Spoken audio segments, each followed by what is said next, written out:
সেই নবী দাউদ যখন আল্লাহ তাআলার কাছ থেকে জানতে পারলেন নবী দাউদের ইন্তেকালের পরে আল্লাহ তাআলা তাকে ফিলিস্তিনি বাদশাহী দান করবেন। আল্লাহর পক্ষ থেকে নিয়ামতে ভরা একটা সিন্ধুক আসবে। ওই সিন্ধুকের ভিতরে তিনটা জিনিস থাকবে, কোনটার নাম কি, কোনটা দিয়ে কি কাজ হয়, যে বলে দিতে পারবে আল্লাহ রব্বুল আলামিন ডেকে বলেন পয়গম্বর, তাকে আমি আল্লাহ তাআলা ফিলিস্তিনের বাদশাহী দান করব। বলুন সুবহানাল্লাহ।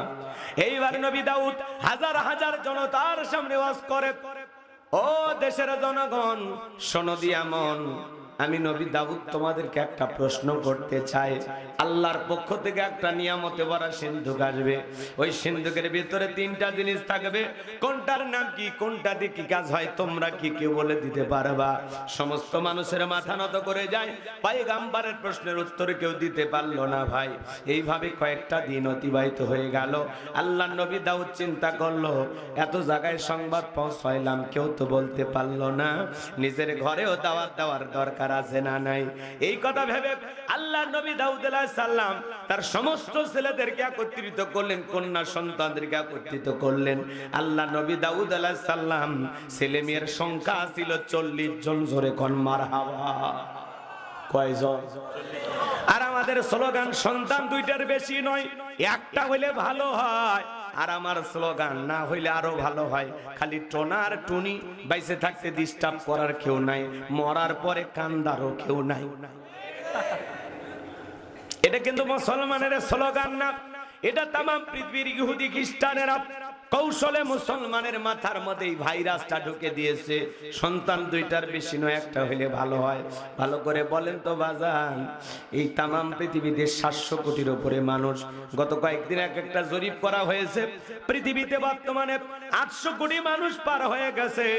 সংখ্যায় যদি আমরা 200 কোটির একটু বেশি, বলেন তো বাজান, আজকে যদি আমাদের সংখ্যা 350 বা 400 কোটি মুসলমান আমরা হতে পারতাম, পৃথিবীর জালেমেরা মুসলমানের রক্ত দিয়ে খেলা করা তো দূরের কথা, মুসলমানের দিকে বাঁকা চোখে তাকানোর সাহস পৃথিবীর কোন জালেমের ছিল না। কথা বলেন ঠিক কিনা? সংখ্যায় আমরা কম, এই জন্য জালেমেরা হয়েছে আমাদের জম। কথা বলে ঠিক কিনা? এই জন্য মুসলমানের সংখ্যা বাড়ানোর দরকার আছে না নাই? রিজেক্ট দেবেন কি? দিনাজপুরে ওয়াজ করতে গেলাম, এক মুরব্বী সন্তান কোলে নিয়ে আসছে, বলে হুজুর দোয়া করেন। আমি তখন বললাম, চাচা আমি এটা কি নাতি হয়? কয় নাতি মানে এটা 11 নাম্বার। কি কয় চাচা? আগেকার মানুষ এত পদ্ধতি মানতো না। আগেকার মানুষের সন্তানদের হিসাব করেন অনেকগুলো। আচ্ছা, এক বাপের এক বাটা মানুষ গেলে আমাদেরকে বলে, হুজুর এই যে আমার এটা একমাত্র ছেলে, একটাই। আমি কইছি আর নাই? কইছে না হুজুর একটাই। তা মারামারি লাগলে ওই বাড়ির থেকে লাঠি বের হবি কয়টা? একটা। কথা কন। কিন্তু একটা লোকের যদি 10-12টা বেটা হয়, মারামারি করতে গেলে কয়টা বের হবে? যদিও মারামারি করার দরকার নেই, আমি এমনি বলতেছি। একটা বংশে যদি 30, 40, 50 জন চাচাতো মামাতো জেঠাতো ভাই দিয়ে মনে করেন একটা পরিবার হয়, ওদের দেখে মানুষ ভয় করে। আর এক বাপের এক বেটা দেখে কেউ ভয় করে? অকবি তো কেউ নেই রে দুনিয়া, তো মানলে। কথা কন ঠিক কিনা? এই জন্য সংখ্যা বাড়ান লাগবে। আমার গ্রামে একজন মানুষ 17টা ছেলে মেয়ে, 2টে বেটা, 15টাই বেটি। কথা বুঝছেন? আপনারা রাগ করতেছেন আমার কথা? সংখ্যা বাড়ানোর দরকার আছে না না? আমরা সংখ্যায় যদি বেশি হতে পারি, জালেমেরা এমনি ভয় পাবে। কথা কন ঠিক কিনা? আমার ভাইয়েরা, এই জন্য এটা ইহুদি বেঈমানদের স্লোগান, ওটা খ্রিস্টানদের স্লোগান, ওটা মুসলমানের স্লোগান না। পরিবার পরিকল্পনা করা ভালো।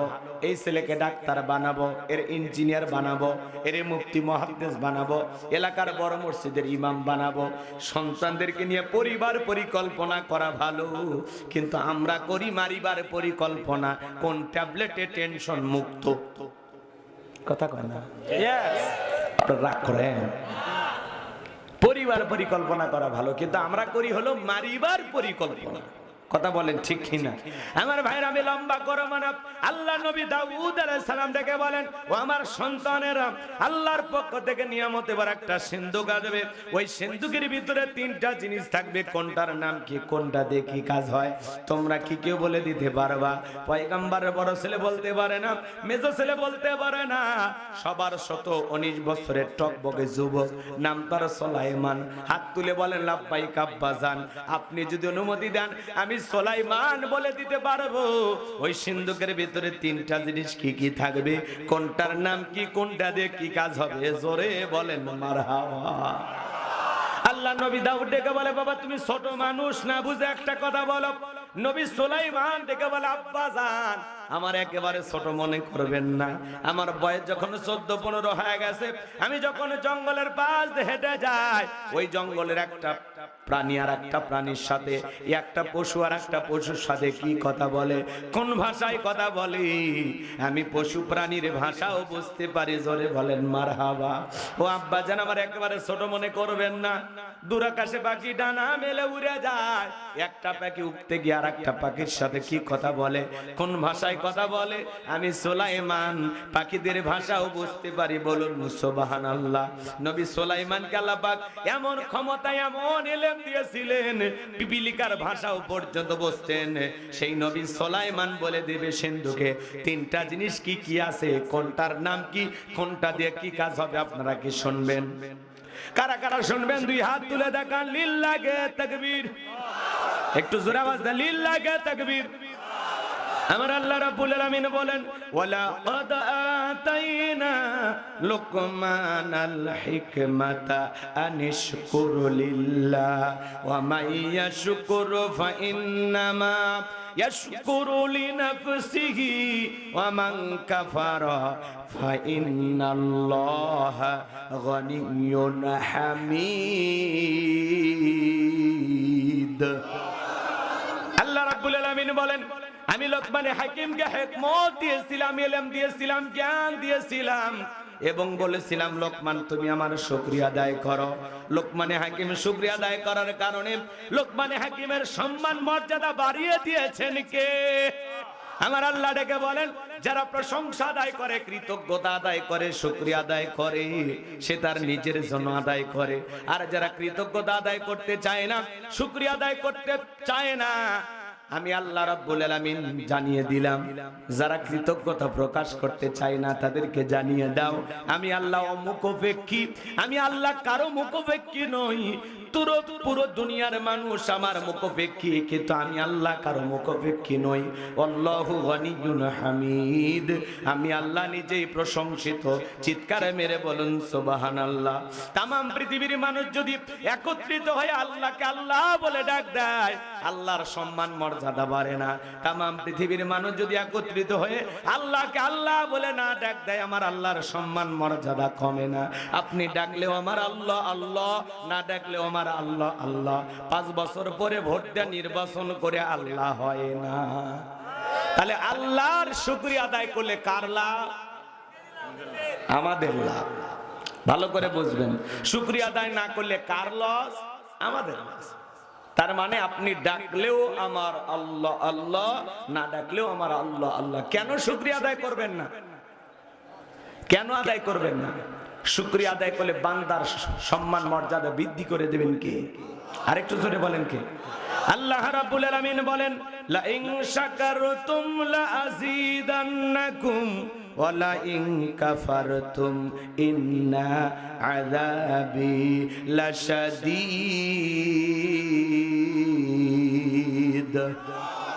আল্লাহ ডেকে বলেন, নিয়ামত পাওয়ার পরে যারা শুকরিয়া আদায় করে, আমি আল্লাহ পাক তাদের নিয়ামতগুলোকে বাড়ায় দেই।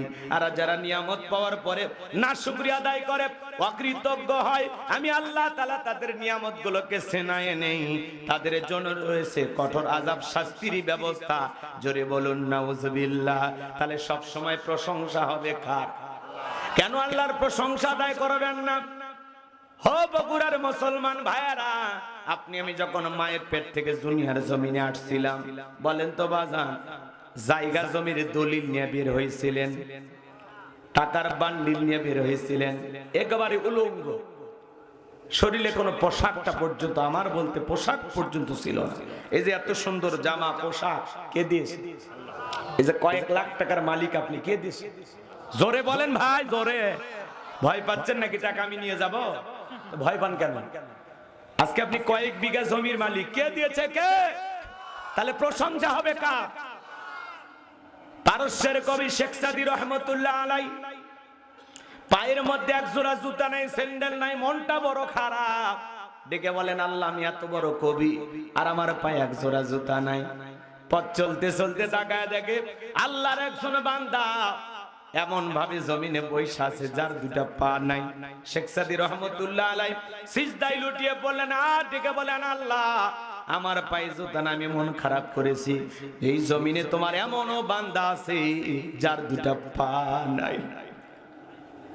কেন আল্লাহর শুকরিয়া আদায় করবেন না? কেন আদায় করবেন না বাজান? কত মানুষ রেল স্টেশনে শুয়ে ঘুমাইতেছে, কত মানুষ এই মুহূর্তে হাসপাতালের বেডে শুয়ে কাতরাইতেছে, এই মুহূর্তে কত মানুষ দুনিয়ার থেকে বিদায় হয়ে চলে গেল।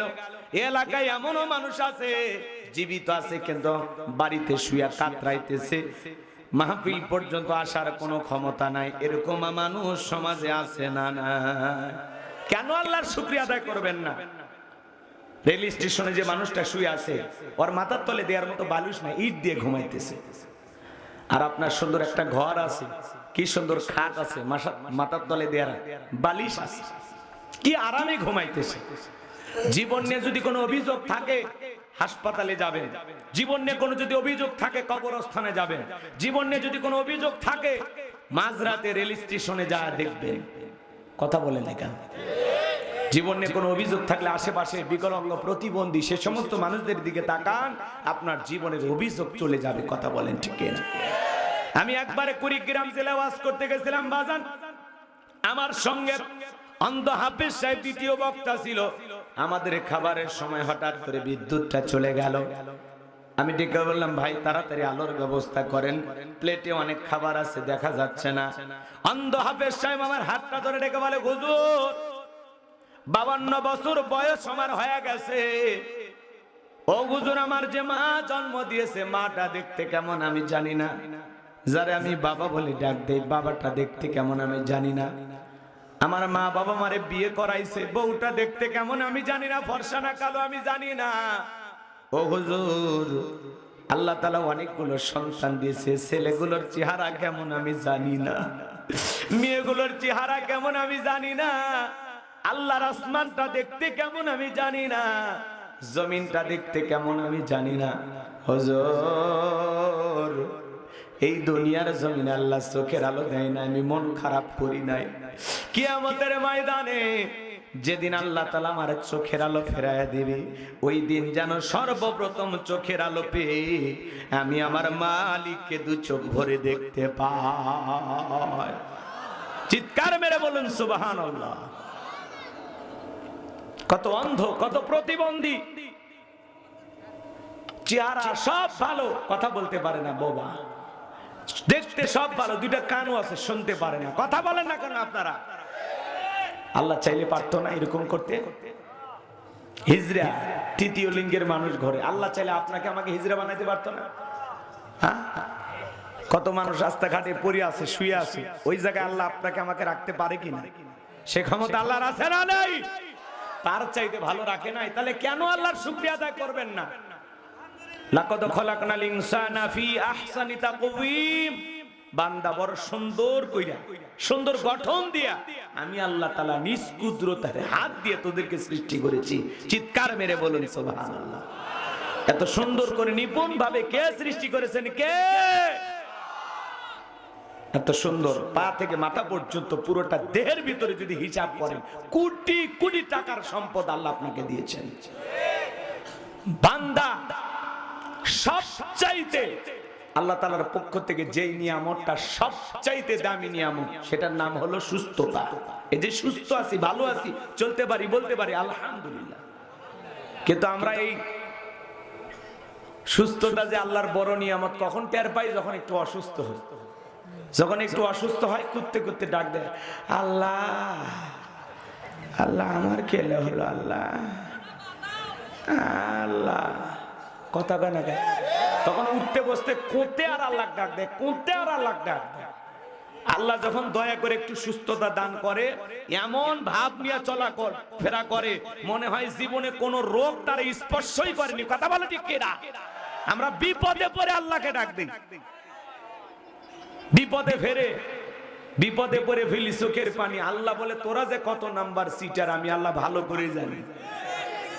আমাদের জীবনে সিটারই দিয়ে ভরা। রাগ করতেছেন আপনারা? ভাই কেন আল্লাহ শুকরিয়া আদায় করবেন না বলেন? আল্লাহ ভিক্ষুক না বানায়া পরিশ্রম করার ক্ষমতা দিয়েছেন। আপনি রিক্সা চালান, ভ্যান চালান, আলহামদুলিল্লাহ। কল্যাণপুর বাজার একটা দোকান আছে, আলহামদুলিল্লাহ। কত মানুষ এখানে একটা দোকান দেওয়ার জন্য স্বপ্ন দেখে। কথা বলেন? আপনি সৌদি আরব প্রবাসী, মালয়েশিয়া প্রবাসী, আলহামদুলিল্লাহ। এই বিদেশে যাওয়ার জন্য কত মানুষ দিন রাত স্বপ্ন দেখে। কথা বলে ঠিক কিনা? এই জন্য নিজেদের অবস্থানে থেকে শুকরিয়া আদায় করবেন। আল্লাহ যাকে যতটুকু দিয়েছেন ততটুকু পেয়ে আলহামদুলিল্লাহ, আলহামদুলিল্লাহ। কথা বলেন না কেন? যদি জিজ্ঞাসা করা ভাই কেমন আছেন, একটু জোরে বলেন। আপনারা সবাই কেমন আছেন? আলহামদুলিল্লাহ। অনেককে প্রশ্ন যখন করে ভাই কেমন আছেন, এই গরিবের থাকা না থাকা ভাই আমাদের এই দিন যায় কোনো মতে, আর কি আসি আর কি কোনো মতে, এই আর কি আলহামদুলিল্লাহ। মানে অনেক কষ্টের পরে মুদ্দে আলহামদুলিল্লাহ বের হয়। এরকম লোক আছে না? এক ইমাম সাহেব তার এক মুসল্লি সামনে দিয়ে হেঁটে যায়, কই ভাই কই যাচ্ছেন? বলতেছে আমি ধাপের হাটে যাচ্ছি। কেন? কই গরু কেনার জন্য। তো কিছু একটু ইনশাল্লাহ বলেন। তখন বলতেছে হাতে আছে গরু, পকেটে আছে টাকা, মাঝখানে ইনশাল্লাহ কেন বলা লাগবে? এই হুজুর মানুষের খালি আলু ভর্তার লোক দেয়। কথা বোঝেন নাই? এইবার ধাপের হাটে যায়, বোঝেনি তো? গরু দেখে পছন্দ হয়েছে, পকেটে হাত দেয়, পকেট খালি লম্বা হয়, লক্ষণ ভালো না খারাপ। এইবার মনে করেন পকেট মারে, আস্তে করে পকেট মেরে দিছে, ছিনতাইকারী বা চোর যারা আছে ওরা চুরি করে নিছে। এইবার আবার এই ইমাম সাহেবের সাথে দেখা, বলতেছে ভাই গরু, কয় গরু কেনা হয় না, ইনশাল্লাহ বাড়ি যাচ্ছি। টাকা চুরি হয়ে গেছে, ইনশাল্লাহ বাড়ি যাচ্ছি। কথা কয় না? হুজুর দেখা হবে, ভালো থাকেন, ইনশাল্লাহ বাড়ি যাচ্ছি। মানে সেই ইনশাল্লাহ বললোই চালান পাতি হারানের পরে।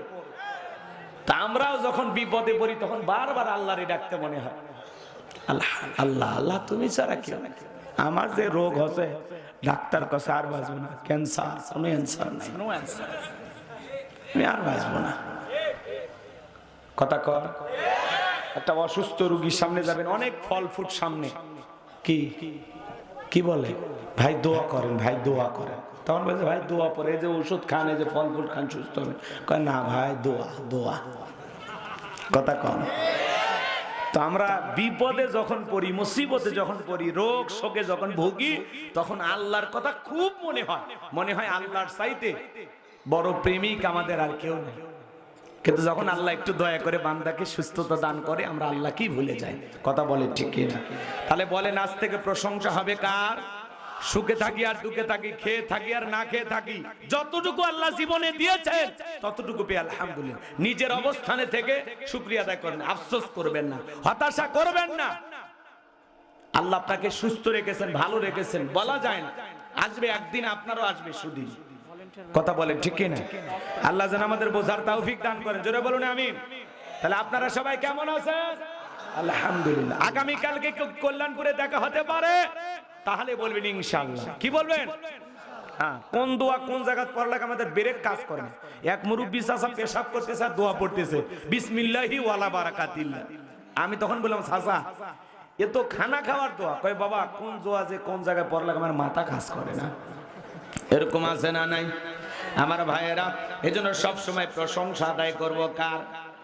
চিৎকার মেরে বলুন আলহামদুলিল্লাহ। তাহলে সকাল বিকাল সন্ধ্যা সব সময় আজ থেকে জিকির চালু হবে কার? মনে থাকবে তো মুসলমান।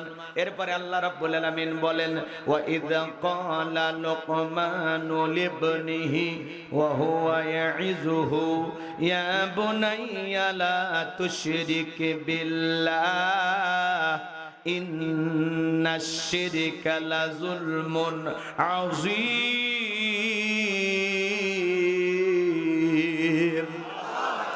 আল্লাহ রাব্বুল আলামিন ডেকে ডেকে বলেন স্মরণ করো লোকমান হাকিমের কথা। যখন লোকমান হাকিম তার কলিজার টুকরা সন্তানদেরকে একত্রিত করে সুন্দর করে উপদেশ দিয়ে বলতেছেন, ইয়া বুনাইয়া লা তুশরিক বিল্লাহ, হে আমার বৎস, আল্লাহর সাথে কখনো কাউকে শরীক করবা না। ইন্না শিরিকা লা যুলমুন আযীম, শিরিক হলো সবচাইতে বড় জুলুম, সবচাইতে বড় অপরাধ। একটা ছেলে ডেকে বলে, আব্বা আমারে দিয়ে ব্যবসা বাণিজ্য হবে না, আমারে টাকা দেন, আমি বিজনেস করব, ব্যবসা বাণিজ্য করব। লোকমান হাকিম ডেকে বলে, ছেলে তোমারে দেওয়ার মতো টাকা পয়সা আমার কাছে নাই। বলে না আব্বা, দেওয়াই লাগবে, আমারে দিয়ে ইমামতি হবে না, ওয়াজ নসিহত হবে না, আপনার অন্য অন্য ছেলেরা ইমামতি করতে পারে।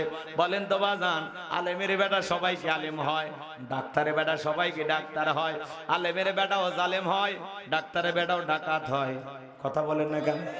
হাজির বেটাও বাজি হয়, আবার বাজির বেটাও হাজি হয়, জালেমের বেটাও আলেম হয়, ডাকাতের বেটাও ডাক্তার হয়। কথা বলেন ঠিক কিনা? লোকমান হাকিম ডেকে বলে, ছেলে আমি আমার এক বন্ধুর কাছে টাকা পাই, সেই বন্ধুর কাছে গেলে আজ পর্যন্ত যত মানুষ পাঠাইছি কেউ তো ফেরত আসে নাই। এই বিশাল ভয়ঙ্কর রাস্তা পাড়ি দিতে গিয়ে তোমার জীবন যাইতে পারে। আমি বাবা হয়ে ছেলেকে এত বড় বিপদে ফেলতে পারবো না। ছেলে বড় নাসর বান্দা, ডেকে বলে, আব্বা অত শত বুঝি না, আপনি আমারে শুধু ঠিকানাটা দিয়ে দেন। ছেলে যখন বারবার যাইতে চায়, লোকমান হাকিম ডেকে বলে, ছেলে শোনো, বাড়ি থেকে যখন বের হয়ে যাইবা 2 রাকাত সালাতুল হাজতের নামাজ আদায় করবা। মনে রাখবা, বিপদের আগে আর পরে 2 রাকাত করে সালাতুল হাজতের নামাজ আদায় করবা। আর পুরো সফরের ঘটনাটা কিছু অংশ লোকমান হাকিম তার সন্তানকে বলে দিলেন, বাবা বাড়ি থেকে বের হওয়ার পরে বিশাল মরুভূমি রাস্তা পাড়ি দেওয়ার পরে তাকায় দেখবা একটা জঙ্গল দেখা যায়, সেই জঙ্গলে দেখবা ঝর্ণার পানি পড়তেছে, সেখান থেকে তুমি পানি পান করবা, প্রয়োজন মোতাবেক পানি নেবা। পথ চলতে চলতে পিছন দিকে তাকায় দেখবা জঙ্গলটা আর দেখা যায় না। ভয় পাওয়ার কোনো কারণ নাই, সামনের দিকে যাইবা, বিশাল মরুভূমি রাস্তা পাড়ি দিতে গিয়ে দেখবা বিশাল একটা বট বৃক্ষ, খবরদার ওই গাছের ছায়াশ্রয় নিবা না, নিলে তোমার বিপদ হবে। এইবার লোকমান হাকিমের সন্তান তাকায় দেখে গাছের গোড়া একটা মুরব্বি বৈশা আছে, ডেকে বলে, বাবা এইদিকে আসো। বলে না বাবা, বলে তোমার বাবা কি বলে নাই চলতি পথে মুরব্বির সাথে যদি দেখা হয় মুরব্বি যা বলবে তুমি তাই করবা? বলে হ্যাঁ বলেছে। তাহলে ভয় পাওয়ার কোনো কারণ নাই, তুমি আমার কাছে আসো। লোকমান হাকিমের সন্তান বড় বৃক্ষের ছায়ার নিচে আশ্রয় নিলেন, ক্লান্ত শরীর মুহূর্তের মধ্যে ঘুম চলে আসছে। আমার ভাইয়েরা, গাছের গোড়ায় গর্তের মুখ থেকে একটা বিষাক্ত সাপ বের হয়ে লোকমান হাকিমের সন্তানটাকে সবল মারলেন। মুরব্বি তাকায়া দেখে সত্যি ছেলেটার বড় বিপদ হয়ে গেছে। এইবার সাপটাকে ধরলেন, ধারণ অস্ত্র দিয়ে 2টা টুকরো করলেন, পিছনের অংশ ফেলা দিলেন আর মাথার অংশটা লোকমান হাকিমের সন্তানের ব্যাগের ভিতরে রাইখা দিলেন। ছেলে যখন ঘুম থেকে জাগ্রত হয়েছে ডেকে বলে, বাবা সত্যি তোমার বিপদ হয়েছিল, একটা বিষাক্ত সাপ তোমাকে সবল মেরেছিল, আমি তোমাকে বিষ মুক্ত করেছি। এইবার লোকমান হাকিমের সন্তান 2 রাকাত সালাতুল হাজতের নামাজ আদায় করলেন, আল্লাহ তাআলার শুকরিয়া আদায় করলেন, কৃতজ্ঞতা প্রকাশ করলেন। আমার ভাইয়েরা, আমি যে কথা বলতে চাচ্ছিলাম হৃদয়ের কান পেতে কথাগুলো শুনে যান। এইবার লোকমান হাকিমের সন্তান ডেকে বলে, মুরব্বি ও এলাকায় গিয়ে আমার বাবার পরিচয় দিলে ওই জনবসতি এলাকার মানুষ আমাকে রাস্তার পথটা দেখিয়ে দিবে, লোকেশনটা বলে দিবে, কিভাবে ওই দ্বীপে যেতে হবে। এইবার মুরব্বি ডেকে বলে, বাবা আমি তোমার সঙ্গে যদি যাই তোমার কি কোনো আপত্তি আছে? বলে না। এইবার মুরব্বিকে সঙ্গে নিয়ে ওই জনবসতি এলাকায় যখন চলে গেলেন, যখনই বলেছেন আমি লোকমান হাকিমের সন্তান, সবাই আদর করতে লাগলেন, ভালোবাসা দেখাইতে লাগলেন। বলেন তো বাজান, বাংলাদেশের সবচাইতে বড় বক্তা কোরআনের দায়ী আল্লামা সাঈদী হুজুরের সন্তান যদি আপনাদের কাহালুতে এসে বলে আমি আল্লামা সাঈদী হুজুরের ছেলে, আপনারা কি একটু ভালোবাসা দেবেন না? জোরে বলেন দেবেন না? আল্লামা মামুনুল হক তার সন্তান যদি আপনাদের এলাকায় আসে বাবার পরিচয় দেয়, তাকে কে একটু ভালোবাসা দেবেন না? অবশ্যই দেবেন। ডক্টর মিজানুর রহমান আজারি ভাই তার ছেলে যদি আপনাদের এলাকায় আসে, তাকে কি একটু ভালোবাসা দেবেন না? গতকালকে ডক্টর মিজানুর রহমান আজারি ভাই যশোরের বুকে নতুন এক ইতিহাস সৃষ্টি করেছেন। কথা বলেন ঠিক কিনা? 25 থেকে 30 লক্ষ মানুষ তার মাহফিলে গেছেন। কথা বলেন ঠিক কিনা? এইটা দেখে অনেকেরই কি জ্বালা পড়া হয়, অনেকে সহ্য করে না।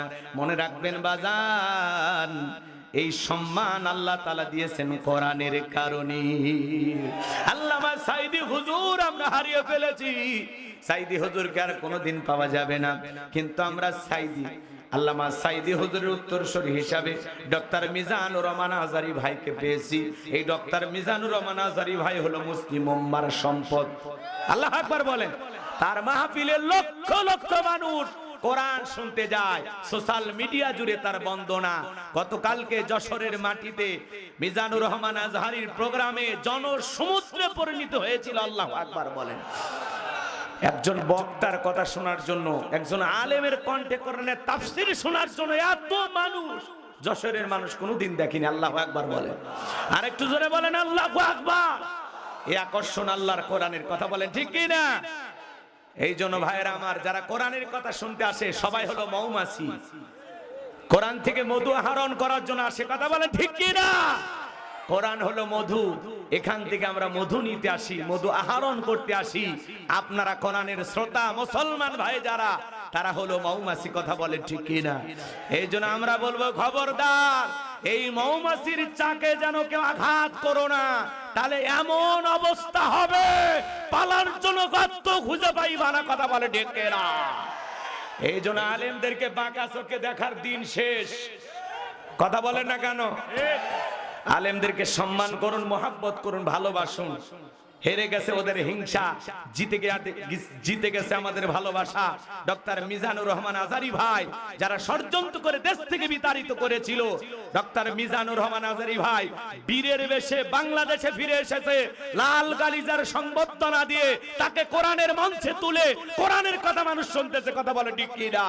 কিন্তু যারা ষড়যন্ত্র করেছিল আজকে তারা দেশ ছাড়া হয়েছে। কথা বলে ঠিক কি না? লাল গালিজার শুভেচ্ছা তো দূরের কথা, ওদের পালানোর গর্তও নাই। কথা বলেন না কেন? এই জন্য খবরদার আলেমদের গায়ে হাত দিবেন না, আলেমদেরকে নিয়ে কোনো ষড়যন্ত্র করবেন না। আল্লাহ যেন ওনাদের হেদায়েত দান করেন। কি হয়েছে? যে যারা আলেমদের গায়ে হাত দেয় তারা লাঞ্ছিত হবে। কথা বলে ঠিক কি না? আল্লাহ ওদের হাত আবু লাহাবের মতো ধ্বংস করে দেবে। কথা বলে ঠিক কি না? ডক্টর মিজানুর রহমান আজারি ভাই বাংলাদেশের রত্ন। উনি বিভাগীয় প্রোগ্রামগুলো করতেছেন, এরপরে হয়তোবা জেলা ভিত্তিক মাহফিলও করতে পারে। হাই রে ভাই, মানুষ আর মানুষ, মানুষ আর মানুষ। এইটা দেখে নাস্তিকদের জ্বলে। ওরা মনে করতেছে হুজুরদের মাহফিলি এত লোক, কখন যে কি হয় ভয় পায় ওরা, ভয় পায়। কথা কয় ওরা তো বিরিয়ানি দিয়া, বাস দিয়া, গাড়ি দিয়া, টাকা বিকাশে দিয়া তো লোক পায় না। কথা কয়। আর আলেমদের কথা শোনার জন্য যে গণজোয়ার সৃষ্টি হয়েছে, নিজের টাকা খরচ কইরা, খাইয়া না খাইয়া পইরা। কেউ কয় হুজুর আমি 2 দিন ধরে, কেউ কয় 3 দিন ধরে। এই ভালোবাসা কোরআনের জন্য। কথা বলেন ঠিক কি না? লিল্লাহি তাকবীর। শুধু আলেমদেরকে ভালোবাসলে হবে না, আলেমেরা যা বলবে সেটা মানাও লাগবে। কথা কয় না কেন? আমাদের স্বপ্ন একটি, বাংলাদেশে কোরআনের পার্লামেন্ট আমরা কায়েম করব। কথা বলেন ঠিক কি না? এই জমিনকে কোরআন আর ইসলামের জন্য আল্লাহ যেন কবুল করেন। জোরে বলুন আমিন। আল্লাহর জমিনে আল্লাহর দ্বীন প্রতিষ্ঠিত হোক। কারা কারা চান 2 হাত তুলে দেখান।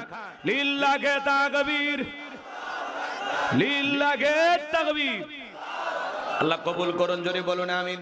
আমার ভাইরা, এইবার মুরব্বীর সঙ্গে নিয়ে যখন ওই জনবসতি এলাকায় পরিচয় দিলেন, সবাই লোকমানে হাকিমের কারণে মহাব্বত ভালোবাসা দেখাইতে লাগলেন। শুধু তাই নয় বাজান, এইবার সবাই এলাকা একটা ভয়ঙ্কর সুন্দরী মহিলা ছিল। সবাই বলে বাবা বিয়ে করো, আর না করো একবার চেহারাটা দেখো। সবাই যখন অনুরোধ করলো, লোকমানে হাকিমের সন্তান মেয়েটাকে দেখার জন্য চলে গেল। মেয়েটা এতটাই সুন্দরী ছিল বাজান, সেই সময়ের বিশ্ব সুন্দরী বললেও ভুল হবে না। লোকমানে হাকিমের ছেলে দেখার পরে চিন্তা করে, বিয়ে যদি করা লাগে এমন মেয়েকে করা লাগবে, দেখতে এতটাই সুন্দরী ছিল। জোরে বলেন মারহাবা। এবার সবাই বলতেছে বাবা বিয়ে করার আগে এই মেয়ের একটা গোপন সমস্যা আছে। বুঝেন নাই? এলাকায় যখন আপনারা পাত্রী দেখতে যান, আশেপাশে খোঁজ খবর নিলে মেয়ের গোপন কোনো সমস্যা থাকলে বলে দেয়। কার মেয়ে? কয় মুখের মেয়ে। কয় মেয়ে তো কয়েকদিন আগে 7 দিন কক্সবাজার থেকে আসলো একটা ছেলের হাত ধরে। কথা কন না, মানে গোপন তত্ত্ব ফাঁস হয়ে যায়, কথা কন ঠিক কি না? এইবার দিকে বলতেছে বাবা যেহেতু তুমি লোকমান হাকিমের ছেলে মেয়েটাকে পছন্দ করেছো, বিয়ে করতে চাও, তাহলে শুনে নাও জেনে নাও এই মেয়েটার 1 নয় 2 নয় আরো 10 বার বিয়ে হয়েছিল, 10টা ছেলে বাসর ঘরে মারা গেছে, একটা ছেলেও জীবিত বের হয় নাই, তোমার সিরিয়াল 11 নাম্বার, এখন রাজি থাকলে তুমি বলো বিবাহের আয়োজন করব। লোকমান হাকিমের সন্তান বলে জীবনে যা হয় হোক এই মেয়েটাকে আমি বিবাহ করব, জোরে বলেন মারহাবা। লোকমান হাকিমের ছেলে বিয়ে করতে যায়, আর এই মেয়েটার স্বামীগুলো কেন মারা যায় আপনারা কি শুনবেন ভাই? কারা কারা একটু হাত তুলে দেখান, লিল্লাহে তাকবীর, আরেকটু জোরে বলেন লিল্লাহে তাকবীর, লিল্লাহে তাকবীর। আজকের প্রোগ্রামের বরেণ্য অতিথি জনাব আলহাজ অধ্যক্ষ মাওলানা তাইব আলী, আপনাদের প্রিয় মানুষ, প্রিয় নেতা, সাবেক চেয়ারম্যান, উনি আমাদের মাঝে উপস্থিত। লিল্লাহে তাকবীর। আল্লাহ তাআলা গোলামকে সুস্থতার সহিত দেখা দান করুন, সারাটা জীবন আপনাদের খেদমত করা তৌফিক দান করুন, চিল্লায় বলুন আমিন।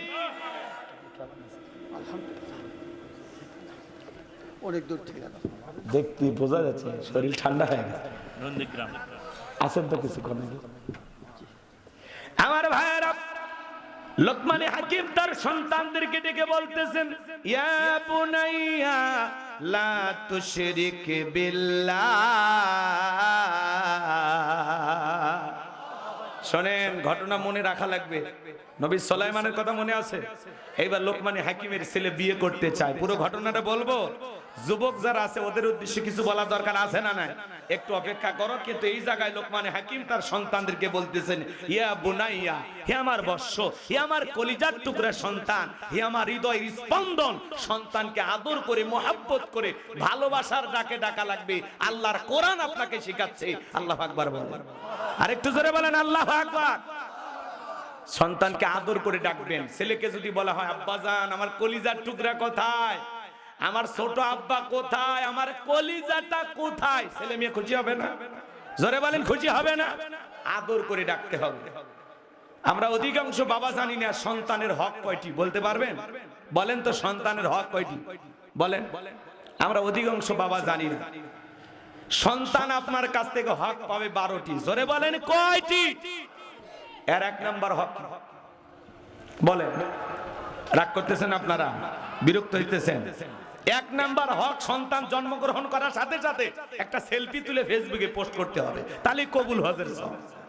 হ্যাঁ, সন্তান দুনিয়াতে আসতে দেরি আর ছবি ফেসবুকে যেতে দেরি না। এ কথা কন নাকি আপনারা? ছবি একটা তুলে ফেসবুকে দিয়ে বলে আমি জীবনের প্রথম বাবা হলাম। ওই সন্তানের যদি চাচা থাকে, মামা থাকে, ওরাও পোস্ট করে মামা হইলাম, চাচ্চু হইলাম।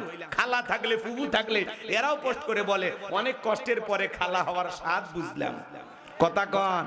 যেই মহিলা বাচ্চা জন্ম দিয়েছে ওই মহিলারও যদি একটা ফেসবুক আইডি থাকে, ও ওই অবস্থায় কোন মতে টেনার মধ্যে সন্তানটাকে নিয়ে ওই হাসপাতালের বেডে শুয়ে সেলফি তুলে বলে অনেক কষ্টের পরে মা হওয়ার স্বাদ বুঝলাম। এই সন্তান যদি কথা বলতে পারতো প্রত্যেককে থাপ্পড় মারতো। কথা কোন ঠিক কিনা? সন্তান জন্মগ্রহণ করার সাথে সাথে সেলফি তোলার ঠেলায় প্রথমে যে সন্তানের কানে আজান দিতে হবে এ কথা মনেই নেই। কথা বলে সন্তান জন্মগ্রহণ করার সাথে সাথে ছেলে হোক মেয়ে হোক কানে কে দেবেন? আজান দেবেন। জোরে বলেন কে দেবেন? পারবেন তো ইনশাআল্লাহ। এরপরে কি করবেন? তাহনিক করা। 2 নাম্বার হলো কি?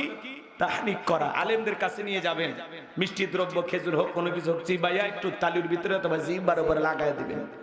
আমরা এগুলো করি না। 3 নাম্বার, সন্তানের সুন্দর একটা নাম রাখবেন। আমরা নাম রাখি কি? বল্টু, নাট, স্ক্রু, টায়ার, বুলেট, কি আজে বাজে নাম। আচ্ছা বলেন তো আজ পর্যন্ত কোন মাহফিলে আপনারা দেখছেন যে কোন মাইকে বলে দিছে এখন আপনাদের সামনে ওয়াজ করবেন হযরত মাওলানা বল্টু সাহেব? পাইছেন? কোন এরকম এমপি মন্ত্রী পাওয়া গেছে যে অমুক বল্টু এমপি? হ্যাঁ, এই বল্টুরা জীবনে কিছু করতে পারে? ওরা নাট টাইট দিতে পারে? পারে না। এই জন্য বাজান এগুলো আজে বাজে নাম রাখা লাগবে না। সন্তানের নাম রাখতে হবে ইসলামিক নাম। আল্লাহর কাছে 2টা নাম প্রিয়, একটা আব্দুল্লাহ আর একটা আব্দুর রহমান। আমাদের এই নামগুলো পছন্দ হয় না। অনেকেই ফোন দেয় আমাদের কাছে, হুজুর একটা ছেলে হয়েছে, নাম বলেন। আমরা যখন প্রথমেই বলি আল্লাহর কাছে দুইটা নাম প্রিয়, একটা আব্দুল্লাহ আর একটা আব্দুর রহমান, তখন বলতেছে হুজুর আমার দাদার নাম ছিল আব্দুর রহমান আর চাচার নাম আব্দুল্লাহ, এগুলো নামের মধ্যে কেন জানি চাচার দাদা দাদা ভাব, এগুলো নাম পছন্দ করে না। তখন আপডেট কিছু নাম রাখে, রনি, সনি, জনি, পিন্টু, পিকু, লিকু। হাই রে নাম রে ভাই, হাসি খুশি, মায়া, জয়া, পিঙ্কি, চুমকি, সুইটি, শেলি, বেলি। আরে নামের কি স্টাইল! কথা বলেন না কেন আপনারা? এক গ্রাম্য চাচা ঢাকায় বেড়াইতে গেছে, ভাতিজার বাড়িতে খাওয়া দাওয়া শেষে বলতেছে, ভাতিজা তোমার নাকি ছেলে মেয়ে আছে, ডাক দাও। এইবার ভাতিজা ডাক দেয়, ব্রাশ ফায়ার। মুরব্বি চা মারছে দৌড়, বলে ভাতিজা আমার এই বয়সে ব্রাশ ফায়ার করে মারিস না। কেন, কি হয়েছে? কয় চাচা থামেন। কয় না বাবা, আমারে ব্রাশ ফায়ার করে মারছে। কয় চাচা থামেন, আপনি না আমার ছেলে মেয়েকে দেখতে চাইলেন? বলে হ্যাঁ দেখতে চাইছি। তো ছেলের নাম রাখছি ব্রাশ আর মেয়ের নাম রাখছি ফায়ার। কি ডিজিটাল চিন্তা ভাবনা! নাম খুঁজে পাই না, সন্তানের নাম রাখে মোটু, পাতলু। কথা কয় না কেন? এরকম আছে না নাই? সন্তানের সুন্দর একটি নাম রাখতে হবে, এটা 3 নাম্বার। 4 নাম্বার হলো সন্তান যখন বড় হবে দ্বীন ইলম শিক্ষা দিতে হবে, কোরআন সুন্নাহর জ্ঞান শিক্ষা দিতে হবে। সন্তান বড়ই হয় নাই, কথা বলা শেখে নাই, সন্তানকে বলতেছে বাবা ওই যে তোমার আব্বু যায় একটু টাটা দাও, টাটা। যারা শিখাবে টাটা ওদের কপাল ফাটা। ওই সন্তান বড় হয়ে মারবে কপালে ঝাঁটা। কথা বলেন ঠিক কি না? সন্তানকে মানুষের মতো মানুষ বানাইতে হলে মাদ্রাসায় পড়ানো ছাড়া বিকল্প কোনো রাস্তা খোলা নাই। কথা বলেন ঠিক কি না? অনেক লম্বা হবে বাজান, 12টা হক নিয়ে আলোচনা করলি ওইদিকে 1-1.5-2 ঘন্টা চলে যাবে, ওইদিকে যাওয়ার আমার সুযোগ নাই। লোকমান হাকিম তার কলিজার টুকরা সন্তানদেরকে বলতেছেন, ইয়া বুনাইয়া, ইয়া আমার বৎস, ইয়া আমার কলিজার টুকরা সন্তান, লা তুশরিক বিল্লাহ। হে আমার বৎস, কখনো আল্লাহর সাথে কাউকে শরীক করো না। বলেন তো বাজান, আল্লাহর সমকক্ষ কাউকে কি স্থির করা যাবে? আল্লাহ ছাড়া কাউকে উপাস্য হিসাবে মানা যাবে? আসমান জমিনে আল্লাহর চাইতে বড় আর কেউ আছে? ওয়ালাম ইয়াকুল্লাহু কুফুয়ান আহাদ। আকাশ আর জমিনে আল্লাহর সমকক্ষ, আল্লাহর সমতুল্য আর কেউ নাই। চিৎকার মেরে বলুন আল্লাহু আকবার। লোকমান হাকিম ডেকে বলে, ও আমার ছেলেরা শোনো, লা তুশরিক বিল্লাহ, আল্লাহর সাথে কখনো কাউকে শরীক করো না। ইন্না শিরিকা লা যুলমুন আযীম, শিরিক হলো সবচাইতে বড় জুলুম, সবচাইতে বড় অপরাধ, সব পাপের বড় পাপ নাম হলো শিরিক। শিরিক হলো মোট 42 প্রকার। এগুলোকে ভেঙে আবার 72 প্রকার হয়, সেগুলোকে ভাঙলে আবার হবে 120 প্রকার। সব কথা যদি বলতে যায় ওইদিকে 2-1 ঘন্টা লেগে যাবে বাজান গো আমার। আমাদের সমাজে প্রচলিত অনেক শিরিক আছে না নাই? বলেন তো মাজারে সিজদা দেওয়া কি শিরিক? জোরে বলেন কি? মাজারে সিজদা দেওয়া কি শিরিক? নেতার পায়ে সিজদা দেওয়া কি শিরিক? পীরের পায়ে সিজদা দেওয়া কি শিরিক? আল্লাহ ছাড়া এই মাথা দুনিয়ার কারো কাছে নত করা যাবে না। আপনি মাজারে সিজদা দিয়ে কি চান? একটা বেটা দে রে বাবা, একটা বেটা দে। তুই না বেটা দিলে আব্বা বেটা দেবে কে? মাজারে বিশ্বাস কি ছেলে মেয়ের কারখানা খুলে বসে আছে? রেডিমেড বাচ্চা চাইলেন আর একটা দিয়ে দিল। ছেলে মেয়ে দেওয়ার মালিক কে? সূরার ভিতরে আল্লাহ তাআলা বলেছেন, আমি কাউকে ছেলে দেই, কাউকে মেয়ে দেই, কাউকে ছেলে মেয়ে উভয়টা দান করি, আবার কাউকে না দিয়া আমি আল্লাহ বন্ধ বানায় রাখি। আল্লাহ দিয়া খুশি, আপনি নিয়ে খুশি। আল্লাহ দেবে না, ওর উপরে সবর করতে হবে। কথা বলে ঠিক না? আপনি 56টা দরবারে ছাগল মান্নত করেন, কথা বলেন না কেন? এক মাজারে দেখি ইট ঝুলা রাখছে মহিলারা, ইসাবের গম্বুজের আছে, নারিকেল গাছে, সব জায়গায় ইট ঝুলে। কেন? কয় হুজুর যেই মহিলা নিয়ত করে ইট ঝুলে রাখছে, ইট যেমন ভারী হয় কিছুদিন পরে ওই মহিলার পেটও ভারী হবে। আমি বললাম যে বোনদের বিয়ে হয়নি ওরা যদি 2-1টা ঝুলায় রাখে ওদের পেটও কি ভারী হবে? এগুলো হলো সমাজের ভিতরে কঞ্চির আগা দিয়ে পানি বের হচ্ছে, ওইটা খালি নাকি পৃথিবীর সব সমস্যা মিটে যাবে। এই যে আমরা যে কিছু আজগবি কথা সমাজে প্রচলিত আছে, এগুলো বিশ্বাস করা যাবে না। সিজদা মাজারে না মসজিদে? জোরে বলেন। ইয়্যাকা না'বুদু ওয়া ইয়্যাকা নাস্তাঈন, তোমার ইবাদত করি, তোমার গোলামি করি, সাহায্য তোমার কাছে চাই। সন্তান হোক আর রিজিক হোক, জীবনে যা চাওয়ার চাইতে হবে কার কাছে? আল্লাহ আমার রব, তিনি আমার সব চাহিদা পূরণ করে দেবেন। কথা বলে ঠিক কি না? আল্লাহর কাছে চাইলে আল্লাহ দেবে, চাওয়ার মতো চাওয়া লাগবে। আল্লাহ বলেন ফাইদা ফারাগতা ফানসাব ওয়া ইলা রাব্বিকা ফারাগাব। বান্দা যখন তুমি নিঃস্ব অসহায় দুর্বল হইবা, তোমার শূন্য হাতটা আমি আল্লাহর দিকে পেতে ধরো, তোমার শূন্য হাতটা আমি আল্লাহ পূর্ণ বানায়া ফেরত দেব। চিৎকার মেরে বলুন সুবহানাল্লাহ।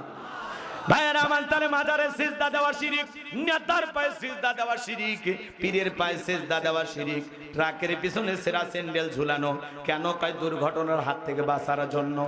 আছে না নাই বাজান? দুর্ঘটনা থেকে বাঁচানোর মালিক কে? এরপরে টিয়া পাখির কাছে যা ভাগ্য গণনা করে, জ্যোতিষীর কাছে যা ভাগ্য গণনা করে, বলেন তো আগামীকাল তকদিরে কি আছে? কোন কবিরাজ কোন জ্যোতিষী কি জানে? কথা বলেন না কেন? অনেকে আবার আংটির উপরে ভরসা করে। টেলিভিশনে আড্ডায় দেখেন না, আপনি কি মামলায় হেরে যাচ্ছেন, বিদেশে যেতে পারছেন না, বিয়ে করতে ভয় পাচ্ছেন, দাম্পত্য জীবনে অসুখী, আসুন এক আংটিতে সব সমস্যার সমাধান মিটে যাবে। বসুন্ধরা সিটি কমপ্লেক্স, লিটন দেওয়ান চিস্তি, শেষ দর্শন আজমিরি জেমস হাউস। কথা কন না কি আপনার? এক আংটি দিয়ে যদি এত ঝামেলা মিটা যায়, তাহলে ওর তো আংটি বিক্রি করে খাওয়ার কথা না। এই হাতে 5টা, এই হাতে 5টা, 10টা আঙ্গুলে 10টা আংটি ব্যবহার করে পৃথিবীর 1 নাম্বার ধনী হয়ে যেত। কথা বলেন ঠিক কি না? এগুলো বিশ্বাস করা যাবে? শনিবার মঙ্গলবার বিয়ে করা হয় না, এগুলো দিন নাকি শুভ না, এগুলো ধারণা করাও শিরিক। কথা বলে না কেন? এরপরে নতুন ছেলের বউ চা বানায় দিয়ে কাপটা পরে ভেঙে গেছে, বলে অলক্ষণে বউ, কুলক্ষণে বউ। প্রথম দিনে সংসারে জিনিস ভেঙে ফেলে দিয়েছে। এই অলক্ষণ কুলক্ষণ বলে ইসলামে কোনো কিছু নাই। এটা একটা ছোটখাটো দুর্ঘটনা। এটা শাশুড়ির হাত থেকে ঘটতে পারে, ননদের হাত থেকে ঘটতে পারে। একটা চায়ের কাপের সাথে মানুষের ভাগ্য ঝুলে নাই। কথা বলে দেখেন। এরপরে আরো কত সমস্যা। সন্ধ্যাবেলায় শ্রমিক কাজ করেছেন, সন্ধ্যাবেলায় নাকি শ্রমিককে টাকা দেওয়া যাবে না, ধনী নাকি সন্ধ্যাবেলায় টাকা দিলে ফকির হয়ে যাবে। এগুলো ধারণা করা যাবে না। হাত চুলকাইলে নাকি টাকা আসে। ওরে বান্দা রাখেন 3 দিন 2টা হাত খোলা রাখেন, দেখেন তো বাজান, 3 দিন হাত চুলকে চামড়া উঠে যাবে, তাও কোনোদিন টাকা আসবে? জোরে বলেন আসবে? এগুলো ধারণা করা যাবে না। অনেকে আবার কয়, বলে হুজুর যমজ কলা খাইলে নাকি যমজ বাচ্চা হয়। ভালো, যেই মহিলার সন্তান হয় না, বাজারে সব যমজ কলা খাওয়ায় দেন, আল্লাহ যদি তারপরে 2-1টা দেয়। কথা বলেন ঠিক কি না? কত মহিলায় যমজ কলা খায়, যদি যমজ কলা খেলে যমজ বাচ্চা হয় ভালো, 2বারে কষ্ট, 1বারে হলো মাঝখানে সিজারের টাকাটা বেঁচে গেল। এগুলো ধারণা করা যাবে না। ছোট্ট বাচ্চার কপালে কালো টিপ কেন? কয় বদ নজর থেকে বাঁচার জন্য। বলেন তো বাজান, ওই কালো টিপ কি সন্তানের বদ নজর থেকে হেফাজত করতে পারে? আপনার আমার জীবনের তকদিরের ভালো মন্দ কার কাছে? ওয়াল কদরিহি শাররিহি মিনাল্লাহি তাআলা ওয়াল বাসি বাদাল মাউত। তকদিরের ভালো মন্দ সবকিছু কার কাছে? প্রচলিত অনেক শিরিক আছে বাজান। আমাদের সমাজে নেতাদের একটা হাইব্রিড স্লোগান আছে, ধর্ম যার যার, উৎসব সবার। এই স্লোগান হলো কুফরি স্লোগান, ঈমান ধ্বংস করা স্লোগান। এই স্লোগান কোনোদিন কোনো মুসলমানের মুখে মানায় না। মনে রাখবেন, ধর্ম যার, উৎসব তার। বৌদ্ধদের উৎসব বৌদ্ধদের কাছে, খ্রিস্টানদের উৎসব খ্রিস্টানদের কাছে, হিন্দুদের উৎসব হিন্দুদের কাছে, মুসলমানের উৎসব মুসলমানের কাছে। মুসলমানের উৎসবে তামাম পৃথিবীর মানুষ অংশগ্রহণ করতে পারে, কিন্তু মুসলমান অন্য কোন জাতির উৎসব, অন্য কোন জাতির উৎসবে অংশগ্রহণ করা জায়েজ নাই। কথা বলেন, কথা বলেন। এক ছেলে বলতেছে, হুজুর মন্দিরে গেছিলাম, কয়েকটা কলা আর লাড়ু খেয়ে ফেলে দিস। আছে না নাই? আছে না নাই? বউ বাচ্চা সব নিয়ে দুর্গা পূজার মেলায় যাই, মাথায় টুপি, মুখে দাড়ি, বউকে বোরকা পরায়া সন্তানদেরকে সামনে নিয়ে দল বেঁধে চলে গেছে মেলায়। আবার যাই আর গান গাই, মেলায় যাই রে। আছে না নাই? হুজুর এতই বোঝায় ভাই, হিন্দুদের কোন উৎসবে মুসলমান যাইতে পারে না। মুসলমান যেই জনপদের সরকার থাকবে, রাষ্ট্রপ্রধান থাকবে, অমুসলিমদের নিরাপত্তা তারা নিশ্চিত করবে। মুসলমানরা যেই জনপদের ক্ষমতায় থাকবে, ডিমের ভিতরে কুসুম যতটা নিরাপদ, মায়ের কোলে শিশু যেমনটা নিরাপদ, অমুসলিমেরা তার চাইতে বেশি নিরাপত্তা নিয়ে বসবাস করবে। আর বাংলাদেশে অমুসলিমেরা তো ঘর জামাইয়ের চাইতে বেশি আদরে আছে। এভাবে আমরা রাখতে চাই। কথা বলেন ঠিক কিনা? তাদের নিরাপত্তা নিশ্চিত করা যাবে, কিন্তু তাদের উৎসবে তাল মিলাইয়া ওরাও খাবে আপনিও খাবেন, ওরাও ঢোল পিটাবে আপনিও পিটাবেন না। অনেক নেতা আবেগের ঠেলায় বলে আপনি যখন মায়ের কাছে কিছু চাইবেন আমার নামে একটু চাইবেন। এই মফিস, আল্লাহ কি আর দিতে পারতেছে না? এটা কি কোন নেতার কথা হইতে পারে? আর কি তার মার ঠিক আছে? কথা বলেন না কেন? আপনারা রাগ করতেছেন? মনে রাখবেন, আপনাদেরকে যদি আমি বলি বলেন তো পুকুর জার মাছ সবার মানবেন? মানবেন না? ক্ষেত যার ফসল সবার মানবেন? চাকরি যার বেতন সবার মানবেন? বউ যার হক সবার মানবেন? আরে হুজুর কয় কি?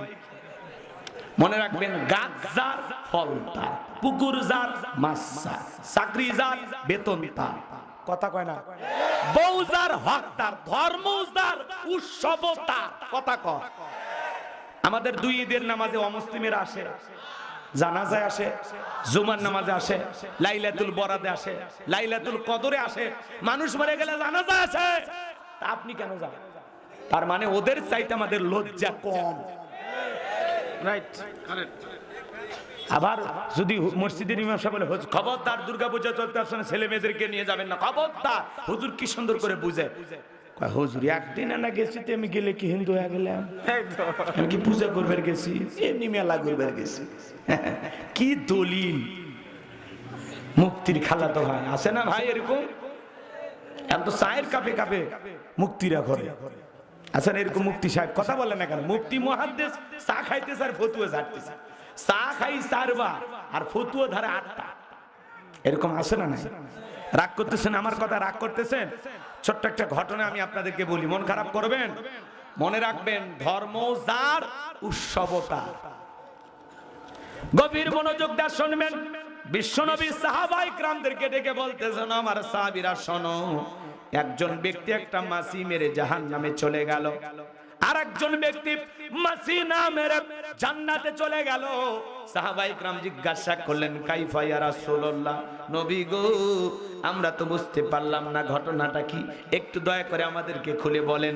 বিশ্বনবী তখন ডেকে বলেন, শোনো, এক দেশে এক জালেম বাদশা ছিল। এই জালেম বাদশার নিয়ম হলো রাস্তার মোড়ে মোড়ে প্রতিমা বানায় রাখছে। ওই বাদশার নিয়ম হলো যত মানুষ ওই রাস্তা দিয়ে হেঁটে যাবে প্রতিমার নামে কিছু না কিছু দিয়ে যাওয়া লাগবে। আমার ভাইয়েরা, বিশ্বনবী ডেকে বলেন, আমার সাহাবীরা শোনো, ওই দিক দিয়ে একজন ইমানদার হেঁটে যায়। জালেম বাদশার লোকেরা ডেকে বলে, প্রতিমার নামে। ইমানদার ডেকে বলে, না, প্রতিমার নামে দেওয়ার মতো কোনো কিছু আমার কাছে নাই। জালেম বাদশার লোকেরা ডেকে বলে, শোনো, দেওয়ার মতো যদি কোনো কিছুই না থাকে, ওই যে প্রতিমার নাকের ডোকায় মাছি ভরে আছে, ওখান থেকে একটা মাছি মেরে নিরাপদে চলে যাও। এইবার এই কথাটা ইমানদার চিন্তা করলে, একটা মাছি মারলে কি এমন অপরাধ হবে? প্রতিমার নাকের টোকায় থাকা একটা মাছি মেরে লোকটা নিরাপদে চলে গেল। কিছুদিন পরে আর একজন ইমানদার হেঁটে যায়। জালেম বাদশার লোকেরা ডেকে বলে, শোনো, প্রতিমার নামে কিছু না কিছু দিয়ে যাও। ইমানদার ডেকে বলে, ভাই, প্রতিমার নামে দেওয়ার মতো কোনো কিছু আমার কাছে নাই, থাকলেও আমি দেব না, কারণ প্রতিমার জন্য কোনো কিছু দেওয়া মুসলমান হিসাবে আমার জন্য শিরিক। কথা বলেন না কেন? আমার ভাইয়েরা, গভীর মনোযোগ দিয়ে কথাগুলো শুনবেন। এইবার জালেম বাদশার লোকেরা ডেকে বলে, শোনো, কয়েকদিন আগে তোমার মতো একজন ইমানদার একটা মাছি মেরে চলে গেছে। আজকে একই সুযোগ আমরা তোমারও দিলাম, হয় একটা মাছি মেরে নিরাপদে চলে যাও, নহলে জালেম বাদশার নিয়ম অনুযায়ী দেহ থেকে কাল্লাটা আলাদা করে দেব। ইমানদার ডেকে বলে, ভাই, কাল্লা দিতে রাজি আছি, কিন্তু আল্লাহ দিতে রাজি নাই। চিৎকার মেরে বলেন আল্লাহু আকবার। বাদশার লোকেরা ডেকে বলে, শোনো, শেষবারের মতো বলতেছি, প্রতিমার নামে কিছু না কিছু দিয়ে যাও, আর না হলে দেহ থেকে কাল্লাটা আলাদা করে দেব। ইমানদার ডেকে বলে, ভাই, কাল্লা দিতে রাজি, আল্লাহ দিতে রাজি নাই। জালেম বাদশার লোকেরা এক কোপে দেহ থেকে আলাদা করে ফেলে দিল। আমার নবী বলে, যে মাছি মেরে নিরাপদে চলে গেল, ও মাছি মেরে নিরাপদে চলে যায় নাই, ও মাছি মেরে নিজেকে জাহান্নামে নিয়ে চলে গেল।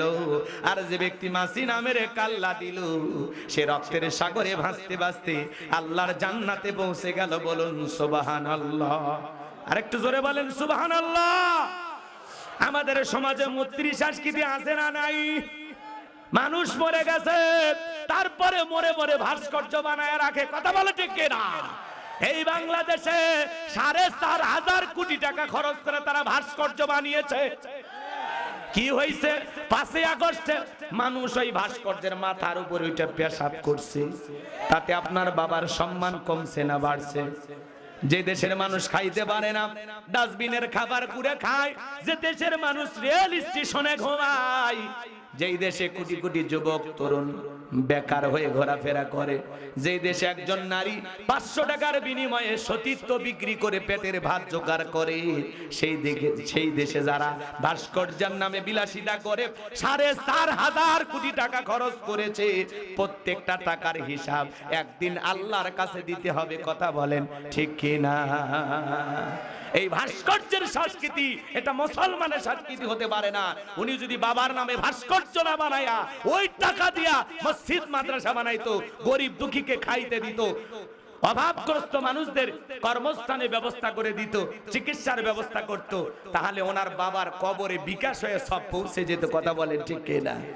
তার মানে আপনারা কি বুঝলেন? একটা মাছি মারার মতো সামান্য শিরিকও করা যাবে। শিরিক মারাত্মক গুনাহ। অনেক কথা বলা যায় কিন্তু সময় নেই। শোনেন, আমি সংক্ষিপ্ত করে বলতেছি যে কথা, এদিক খেয়াল করেন। আপনাদের একটা ভিআইপি গেস্ট আসবে বগুড়া শহর থেকে আপনার বাড়িতে, তার জন্য সকাল থেকে রান্না বান্নার আয়োজন, খাবারের প্লেটটা সুন্দর করে সাজাইছেন, এখানে গরুর গোস্ত, খাসির গোস্ত, হরিণের গোস্ত, কথা কি বোঝেন নাই, সব দিয়ে সাজাইছেন, দেশি বিদেশি মুরগি, তারপরে বল মাছ, রুই মাছ, এইভাবে সব মাছের আইটেম দিয়া একেবারে 52 পদের খাবার দিয়ে প্লেটটা সাজাইছেন। চিন্তা করলেন ছোট্ট ছেলেটারে অনেক ভালোবাসি, ওর সামান্য একটু পাতলা পায়খানা প্লেটের এক কোনায় দিয়ে রাখছেন।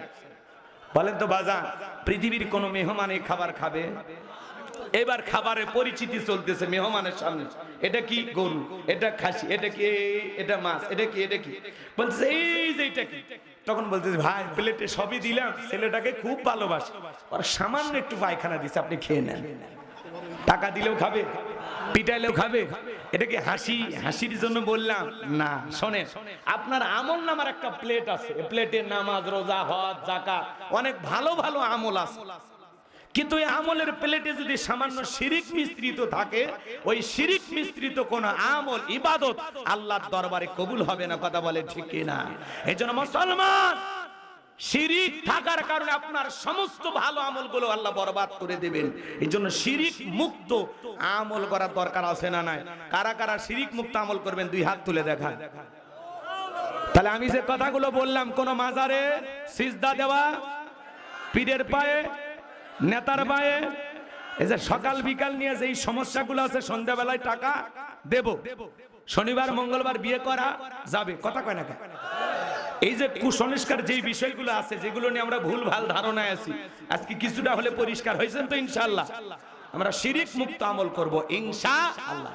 এই যে লোকমানে হাকিম যখন তার সন্তানকে বলতেছেন, ইয়া বুনাইয়া লা তুশরিক বিল্লাহ, হে আমার বৎস, আল্লাহর সাথে কখনো কাউকে শরীক করো না, ইন্না শিরিকা লা যুলমুন আযীম, শিরিক হলো সবচাইতে বড় জুলুম, সবচাইতে বড় অপরাধ, সব পাপের বড় পাপ নাম হলো শিরিক।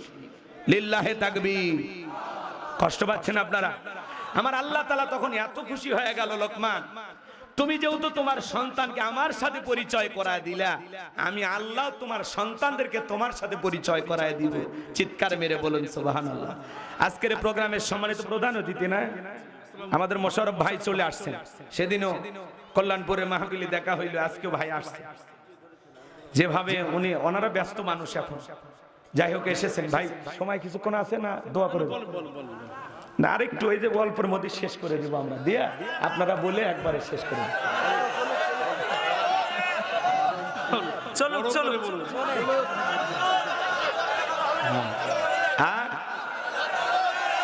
কি ওয়াজ করব না?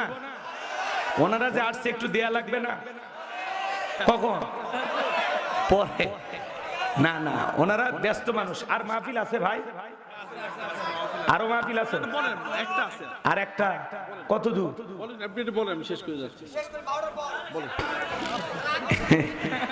না না, আমাদের এদের মুরব্বী আছে, উনি অসুস্থ মানুষ, তাই না? আচ্ছা ঠিক আছে, এ কি ভক্ত বসছে, শোনো, এত রাগ করলে হবে না, ওনাদের একটা সম্মান আছে না? ওনার 2-1 মিনিট বলেই তো চলে যাবেন, তারপরে তো আমি আসি না, একটু দিই, সালাম দিয়ে চলে যাক ওনারা, তাই না? তাহলে ভালো হয় না? একটু একটু কম সময়ের মধ্যে ওনারা একটু বলে যাক, যেহেতু অতিথি বসে থাকলে আমার একটু গতিও কমে, বুঝছেন? আমি যে একটু স্বাধীনভাবে কথা বলবো, ওনারা আবার ভাববে হুজুর কি জামাতের পক্ষে করলো না বিএনপির পক্ষে, গুলো ঝামেলা। অতএব ওনারা চলে গেলে আমরা আমাদের ইচ্ছা মতো কথা বলবো। কথা বলে ঠিক কি না? ঠিক আছে জি, আমাদের মুরব্বী আসছেন, ওনারা কথা বলে। ভাই মাইকটাকে আপনি পরিচালনা না একটু বলে দেন। হুজুরদের প্রতিদিন যদি 10টা হয় তাহলে তো বিশাল ব্যাপার। হুজুরও উঠতেছে, ঠিক আছে যান, সমস্যা নেই। আসলে আমি ওনাদেরকে বসে রেখে কষ্ট দিতে চাচ্ছিলাম, এই জন্য একটু দিয়ে দিলাম। হ্যাঁ, আসলে মেহমানদেরকে মঞ্চে বসিয়ে রাখা এটা কষ্ট। আমাকে যখন দ্বিতীয় বক্তা বসে রেখে ওয়াজ করে তখন আমারও খারাপ লাগে। হ্যাঁ, কথা বোঝেন নাই? এই জন্য মাহফিলের অতিথি এসে বসে থাকলে তাদেরকে বসা একটু কষ্ট, কথা বলা একটু কষ্টকর হয়। তো যাই হোক, সম্মানিত ভাইরা আমার, আমি একটু দম নিয়ে আমার একটু ক্ষতি হয়েছে, সামান্য ক্ষতি।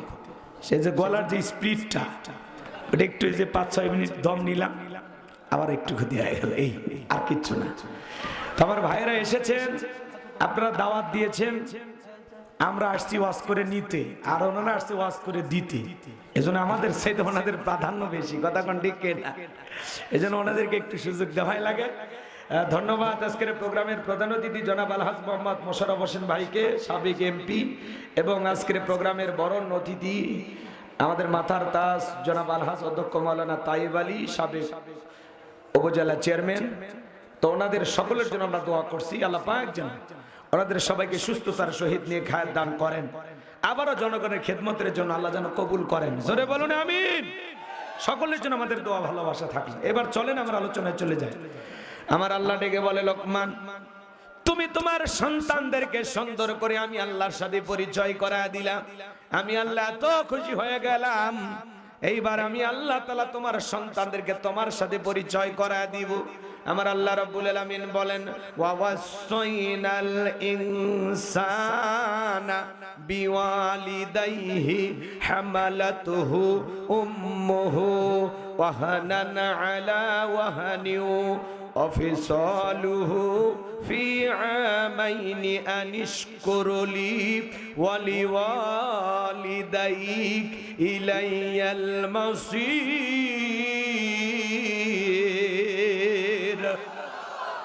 আমার আল্লাহ রাব্বুল আলামিন জানিয়ে দিলেন, আমি তো মানুষকে নির্দেশ দিয়েছি তারা যেন মাতা পিতার সাথে সদাচরণ করে, উত্তম ব্যবহার করে, কারণ তার মা কষ্টের পর কষ্ট সহ্য করে সন্তানটাকে গর্ভধারণ করেছে, 2-2.5 বছর বুকের দুধ পান করাইছে।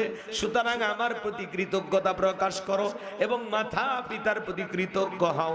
তোমরা সবাই তো আমি আল্লাহর দিকে প্রত্যাবর্তন করবা। এই যে আল্লাহ তাআলা পিতা মাতার খেদমতের কিছু কথা তুলে ধরেছেন, আমি যদি কয়েকটা মিনিট বলে আপনারা কি রাগ করবেন? মা বাবা সবাই ভালোবাসেন কিনা আপনারা? ভাইয়েরা আমার, আজকে 95% পরিবারে মা বাবা অবহেলিত, লাঞ্ছিত, বঞ্চিত, সন্তানের দ্বারা ঘৃণার পাত্র হয়ে গেছে। কথা বলেন ঠিক কিনা? এই জন্য আপনাদের পায়ে হাত দিয়ে অনুরোধ করি, 5টা মিনিট এই টপিকস নিয়ে আমি কথাটা বলবো। একটি আয়াত বুঝাইতে গেলে 2-3 ঘন্টা আলোচনা করেও কিন্তু শেষ হবে না। আমি আপনাদের সাথে বলবো, ভাই পিতামাতার খেদমতের ওয়াজ করতেছে দেখে আপনারা রাগ করবেন না। কমিটির ভাইয়েরা বলেছেন, হুজুর এই বিষয়টা একটু খেয়াল রাখবেন, এই জন্য আমাদের এই কথাগুলো বলা। আল্লাহ তাআলা কি বলতেছেন? ওয়াসাইনাল ইনসানা বিওয়ালিদাইহি হামালাতুহু উম্মুহু ওয়াহানান আলা ওয়াহানি ওয়া ফিসালুহু ফি আমাইনি আনিশকুরলি ওয়ালিওয়ালিদাইক ইলাইয়াল মাসির। আল্লাহ বলেন, আমি তো মানুষকে নির্দেশ দিয়েছি তারা যেন মাতা পিতার সাথে সদাচরণ করে, উত্তম ব্যবহার করে, কারণ তার মা কষ্টের পর কষ্ট সহ্য করে সন্তানটাকে গর্ভধারণ করেছে, 2-2.5 বছর বুকের দুধ পান করাইছে। একটা মা সন্তানকে পেটের মধ্যে নিয়ে কতটা কষ্ট করে জানেন? 3-4 মাস মা খাইতে পারে না, মার বমি বমি হয়, খাবারের রুচিটা নষ্ট হয়ে যায়। সন্তান আস্তে আস্তে যখন মায়ের পেটে বড় হতে লাগে, 6-7 মাস যখন হয়ে যায়, মায়ের পেটে আপনি আমি যেই জায়গাটাতে ছিলাম এই জায়গাটা মাত্র 10 ইঞ্চি। আমার ভাইয়েরা, সন্তানের পা যখন বড় হয়ে যায় আল্লাহ তাআলা মায়ের কলিজার সাথে সন্তানের দুইটা পা লাগায়া দেয়। যেই সন্তান সব চাইতে মায়ের গর্ভে থাকা অবস্থায় কম নাড়াচাড়া করেছে, ওই সন্তান মায়ের গর্ভে থাকা অবস্থায় 4500 বার মায়ের কলিজায় লাথি মারে। আবার ভাইয়েরা, 8-9 মাস যখন হয়ে যায়, মার পেটটা যখন তরমুজের মতো বড় হয়ে যায়, গভীর নিচিতে মা ঘুমাইতে পারে না, দেলে পিঠটা হেলান দিয়া মা সারা রাত জায়গা জায়গা কাটায়া দেয়। যে মা সন্তান পেটে নিয়ে রাতের বেলায় ঘুমাইতে পারে না, সারা রাত জায়গা নফল নামাজ পড়লে যে সব হয়, মায়ের আমল নামে আল্লাহ তাআলা সেই সব লিখে দেয়। বলুন সুবহানাল্লাহ। সন্তান ডেলিভারির সময় যখন চলে আসে, গভীর নিশীথে মা বাবার দুটা পা জড়ায় কান্নাকাটি করে।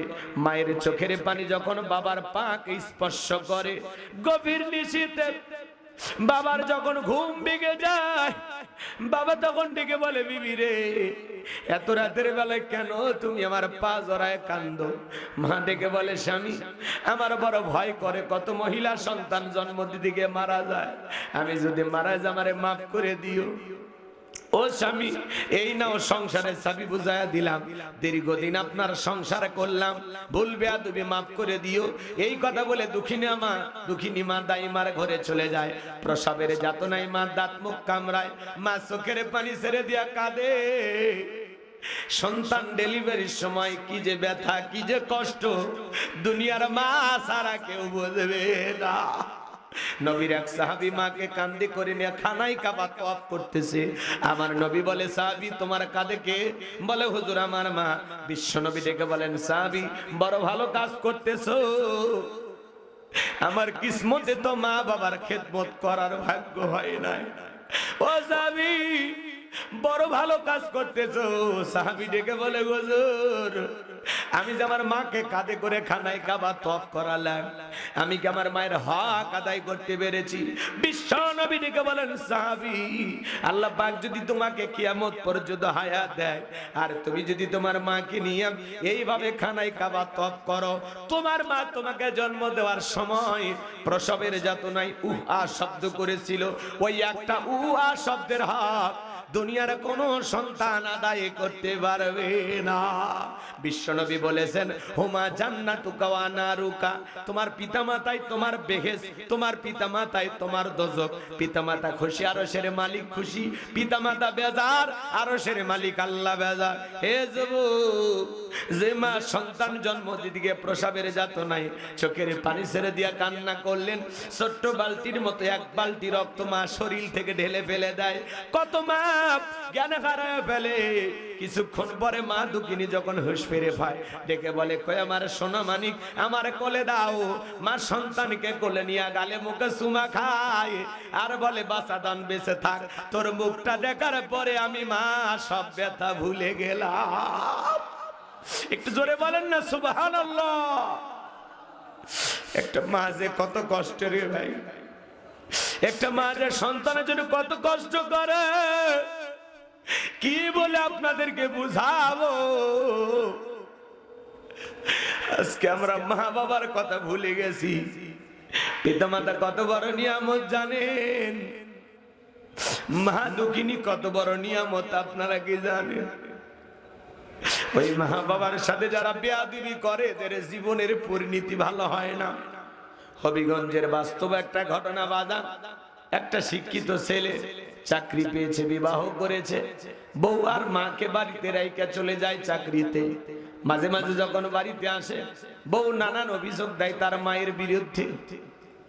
একদিন ডেকে বলে, স্বামী, তোমার মা সারা রাত গ্যাঙ্গাই চিল্লা পাল্লা করে, তোমার মায়ের কারণে আমি আরামের ঘুম ঘুমাইতে পারি না।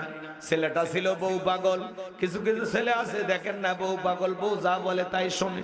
এইবার দরজায় যা ডাক দিয়া বলে, বুড়ি, বাবা মরে গেছে, পাইছে গেছি, তুই কেন মরিস না? জোরে কর নাউজুবিল্লাহ। এই কথা বলে দুঃখিনী মা শুয়ে আছে, মায়ের পেটে জোরে করে একটা লাথি মারছে।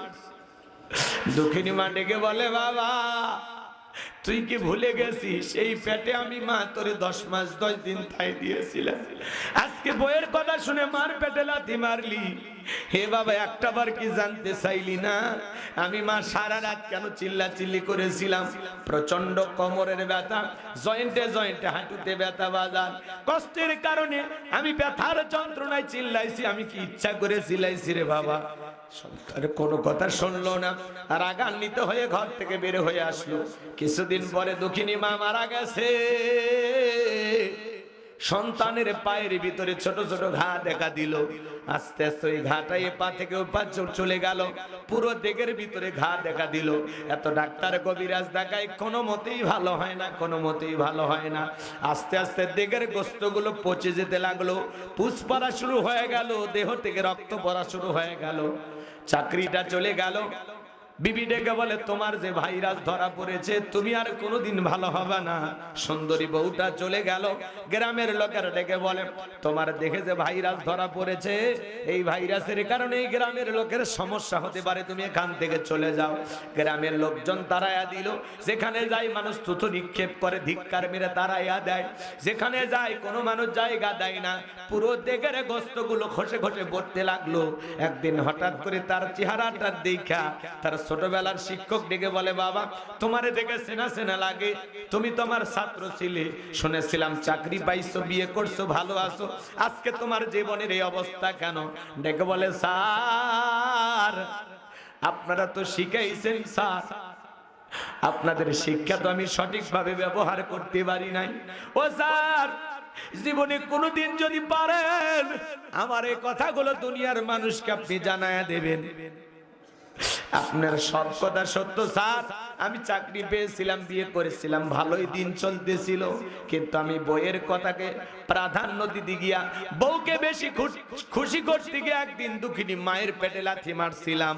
মা আমাকে দুনিয়ার জমিনে কিছুই বলে নাই।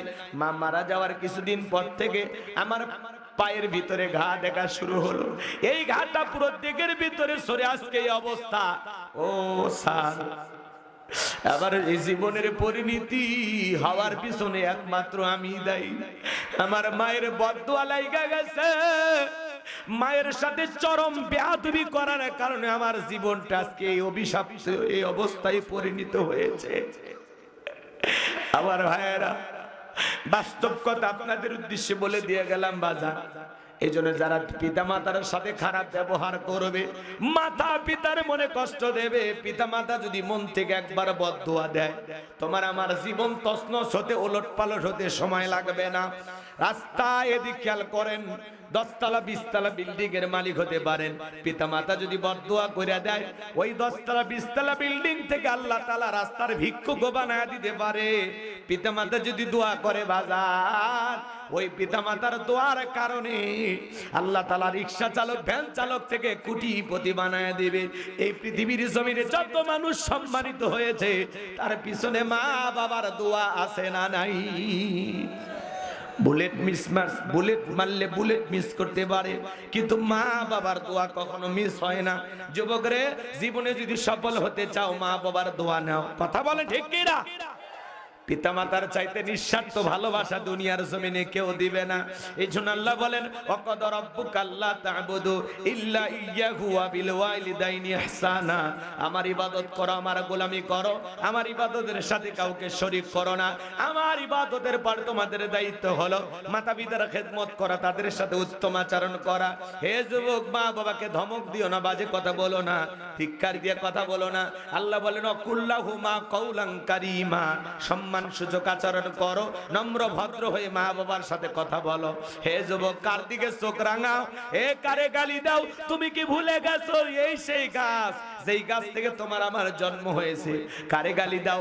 বাবা হলো বড় বৃক্ষের মতো আগলায় রাখে, নিজে ভালো খায় নাই, তোমারে আমারে খাওয়ায়, নিজে ভালো পোশাক পরে না, তোমারে আমারে ভালো পোশাক পরাইয়া দেয়।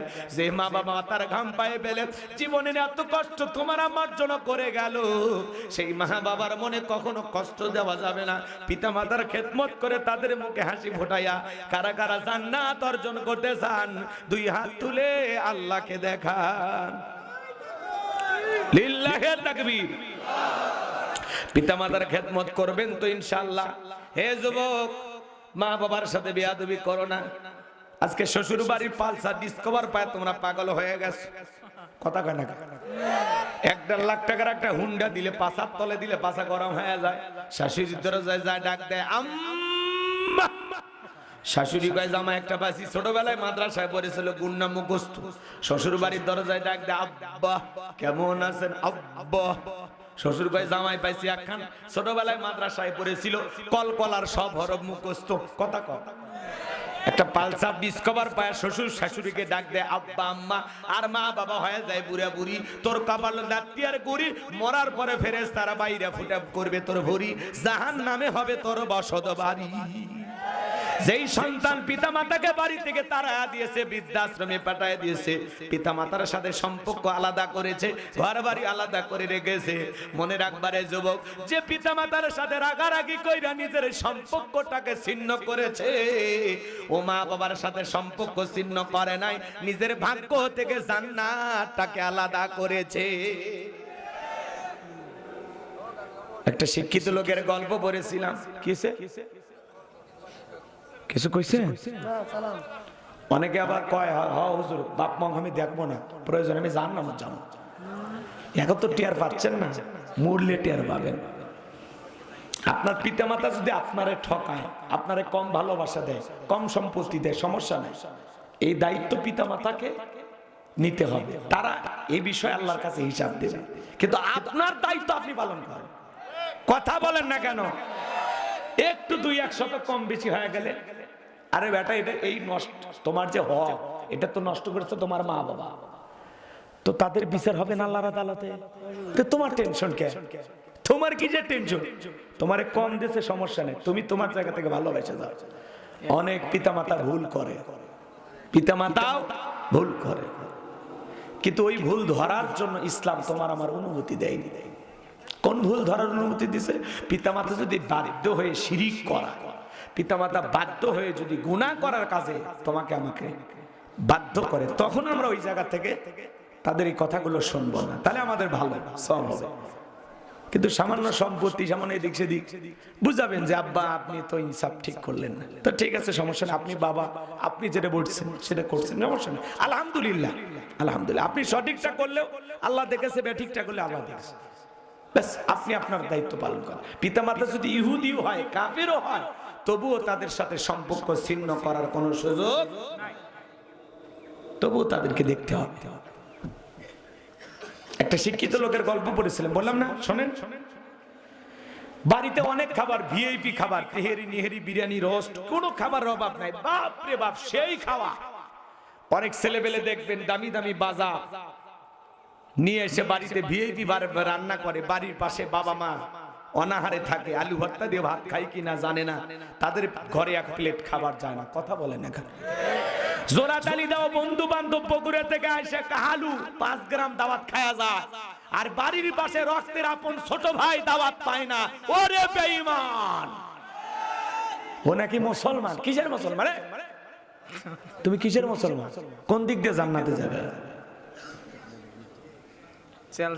নিজের মা বাবাকে ভালোবাসে না, নিজের রক্তের ভাই বোনকে ভালোবাসে না, জোড়া তালি দেওয়া বন্ধুর মোহাব্বত বোঝে, বন্ধুর বউ বাচ্চা নাতি পুতি 14 গোষ্ঠী খায়া যাচ্ছে, আর নিজের মা বাবা নিজের ভাই বোন এদের খবর নাই।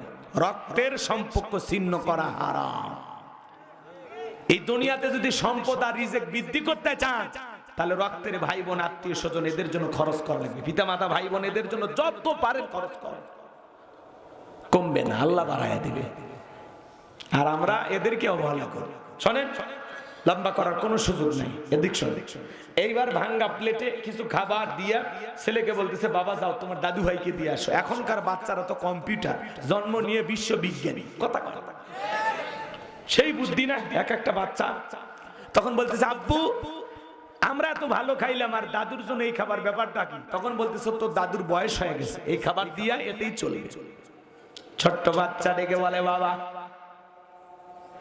আপনার যখন বয়স হবে দাদুর মতো, এই প্লেটটা আমি যত্ন করে রেখে দেব, এই একই প্লেটে আমি আপনারেও খাইতে দেব। শিক্ষিত মানুষ বিবেকের দরজা খুলে গেছে, দেখে বলে বাবা কলেজ বিশ্ববিদ্যালয় স্কুল প্রাইমারিতে যা শিখতে পারি নাই আজকে তোর কাছে তাই শিখলাম। ভাঙ্গা প্লেটের খাবার ফেলে দিয়া সন্তানকে বুকে জড়ায় নিলেন, বাবাকে যেখানে ফেলায়া গেছে ওই রুম থেকে নিয়ে যায় ভিআইপি রুমের ভিতরে নিয়ে যায়, গোসল করা দিলেন, নতুন জামা পরা দিলেন, আদর যত্ন করতেছেন। বিবি দেখে বলে কি ব্যাপার, এই বৃদ্ধ মানুষটাকে আবার উপরে তোলেন, কারণটা কি? বলে বেশি কথা বলবি না, আজ থেকে আমরা যা খাবো বাবা তাই খাবে, আমরা যা পড়বো বাবা তাই পড়বে, আমরা এই রুমে ঘুমাবো পাশের রুমে বাবা ঘুমাবে, খবরদার বাবার সাথে কোনো বাড়াবাড়ি করা যাবে না, যদি করিস বাড়াবাড়ি 1 2 3 পাঠায়া দিব তোর বাপের বাড়ি। বউ পায়ে পাগল হয়ে যায়, বাসর ঘরে বউকে ধমক দিয়ে বলবি শোন, বউ পায়ে পাগল হচ্ছে। এখনকার ছেলে পেলে তো বাসর ঘরে বউ পাইলে মানে মাথা ঠিক নাই, সেলফি তুলবি না ভিডিও করবি, ক্যামেরা ভাড়া করা শেষ। আমার বিয়ের 3 দিন ভিডিও, কি কি কয় গায়ে হলুদ, তারপর সকালবেলা কেমনে গোসল করে দেয় মহিলারা, সেটাও ভিডিও করা লাগবে। এত ভিডিও করিস সব খুলে ভিডিও কর, বদমাইশ কথাকার। হাসেন না, আপনাদের এলাকায় গোসলের ভিডিও আছে? হ্যাঁ, ছেলের ভাবি টাবি এলাকার আত্মীয় স্বজন সব মিলে ছেলেরে গোসল করে দিই। ছেলে তো বিয়ে করার দিনে সেদিন প্রতিবন্ধী, এই তোর গোসল করার শক্তি নাই, তোর বিয়ে করিস কেন?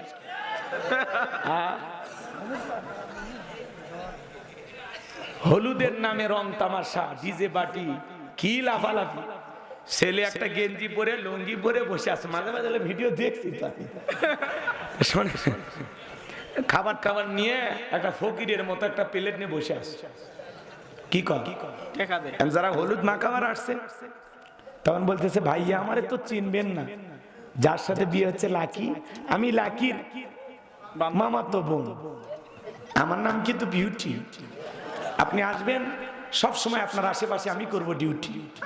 কথা কয় না, আমি এখনো স্কুলে পড়াশোনা করি, এই জন্য আপনার জন্য কিছু আনতে পারি না, মাঠ থেকে অনেক কষ্ট করে 500 টাকা আনছি। দুলে ভাই মন খারাপ করবেন না, আপনি চাইলে আমি জীবন দিতেও রাজি।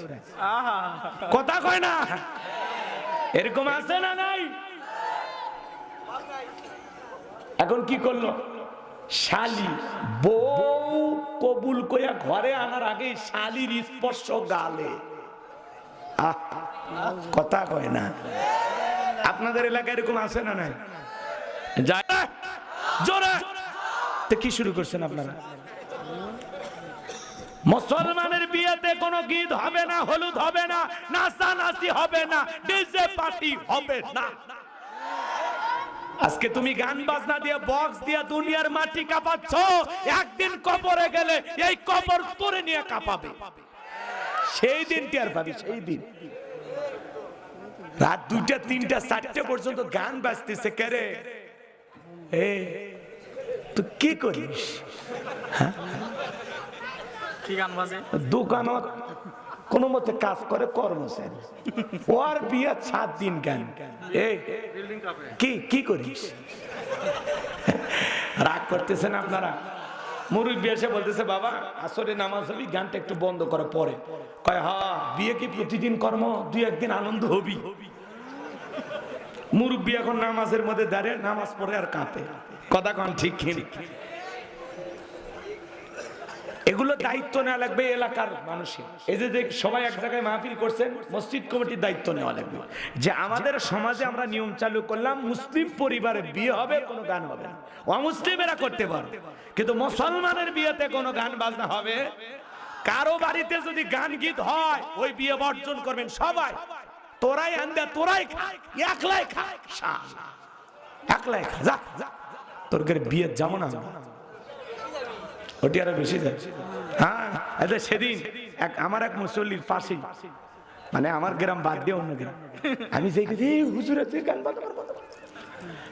গান কেউ গান বন্ধ করে একটা শাড়ি নিয়ে এসে বক্স ঢাকে রেখেছে, আমি যা না দেখি হুজুরের ভয়ে শাড়ি দিয়ে বক্স ঢাকলি, আর ওই যে মালিকের ভয় লাগে না? কথা কয় না কেন? এদিক সেদিকে আমি যাব না ভাই, অনুরোধ করি ভাই, আমরা মুসলমান, বিয়ে একটা ইবাদত, সবের কাজ। কথা কন ঠিক কিনা? এই কাজ করতে কেন গান বাজনা হবে ভাই? ছেলেটা অনুরোধ আছে একটা গজল। আরে গজল গাইবো গো, সঙ্গীত গাইবো। আপনার ভালো লাগে সঙ্গীত শুনতে? ঠিক আছে। বেশি গজল কইলে আবার মানুষ কয় খালি হুজুর খালি গজল গানি কয়। রাগ করতেছেন আপনারা? বলতেছে শোনেন, এইবার এদিক খেয়াল করেন। ওই ছেলেটা জিঙ্গে গোসল করে করে না, তারও ভিডিও থাকে। গরু জবাই হচ্ছে কেমনে, তরকারি কেমনি করতেছে, কেমনি নাড়তেছে, মানুষ কেমনে খাচ্ছে, রান চাবাচ্ছে, এটা সব ভিডিও। কথা কয় না। এবার ছেলে বাসর ঘরে বউ নিয়ে ঢুকছে, কয় একটু একটু হালকা হাসি, স্ত্রী ফুল দিচ্ছে, একটু মিষ্টি খাওয়াচ্ছে, চাপে ধরিচ্ছে, সেলফি তুলিচ্ছে, এগুলো বলে ভিডিও করে। এদের সাথে নির্লজ্জ বেহায়া কেউ আছে? জোরে এই আদর ভালোবাসা ফুল দিয়া না, এলে কি মানুষের দেখান যায়? এলে কি ভিডিও করে রাখা জিনিস? আমি হুজুর ফুল দাও, তোমরা ভিডিও করতে পারবা, ছবি তোলো, আসো, কিচ্ছু হবে না। কিন্তু তুমি তোমার বউকে একটা ফুল দিবা, এতগুলো মানুষের সামনে ভিডিও করে, কি ভালোবাসা? গোপন জিনিস। স্বামী স্ত্রী ভালোবাসাটা কি গোপন, এত ওপেন করতে নাই। খুব বেশি ওপেন করতে করতে আমরা কেন জানি এলোমেলো হলাম। ছেলে পেলে নির্লজ্জ বেহায়া হয়ে গেছে, ভিডিওর সামনে দাঁড়ায়া বইয়ের কপালত চুমা খাচ্ছে। দেখছি না আমরা? কথা কয় না, দেখছেন না? মনে করছে হুজুর কিচ্ছু বোঝে না। আমি কি আরব আমিরাত থেকে আজকে আসছি নাকি? না বাংলাদেশে এগুলো কোনো ঘটনা আছে? আল্লাহ যেন আমাদের পরিবারগুলোকে হেদায়েত দান করেন। আমাদের ঘরে ঘরে যে বিয়েগুলো হয়, একটু কোরআন সুন্নাহ মেনে আলেমদের কাছ থেকে শুনে সুন্নতি তরিকা আমরা বিবাহ করব ইনশাআল্লাহ। আল্লাহ কবুল করেন, যারা বলেন আমিন। এই যুবক, এদিক সেদিক যাওয়ার কোনো সুযোগ নাই। কি বলছিলাম মনে হয় আপনারা ভুলে গেছেন বাজান আমার ভাইরা। এই জন্য যদি আপনারা জীবনে ভালো থাকতে চান, নিজের সম্মান যদি বৃদ্ধি করতে চান, নিজের ভাগ্যে যদি কল্যাণকর কোনো কিছু পেতে চান, তাহলে মা বাবার দোয়া নেওয়ার দরকার আছে না নাই?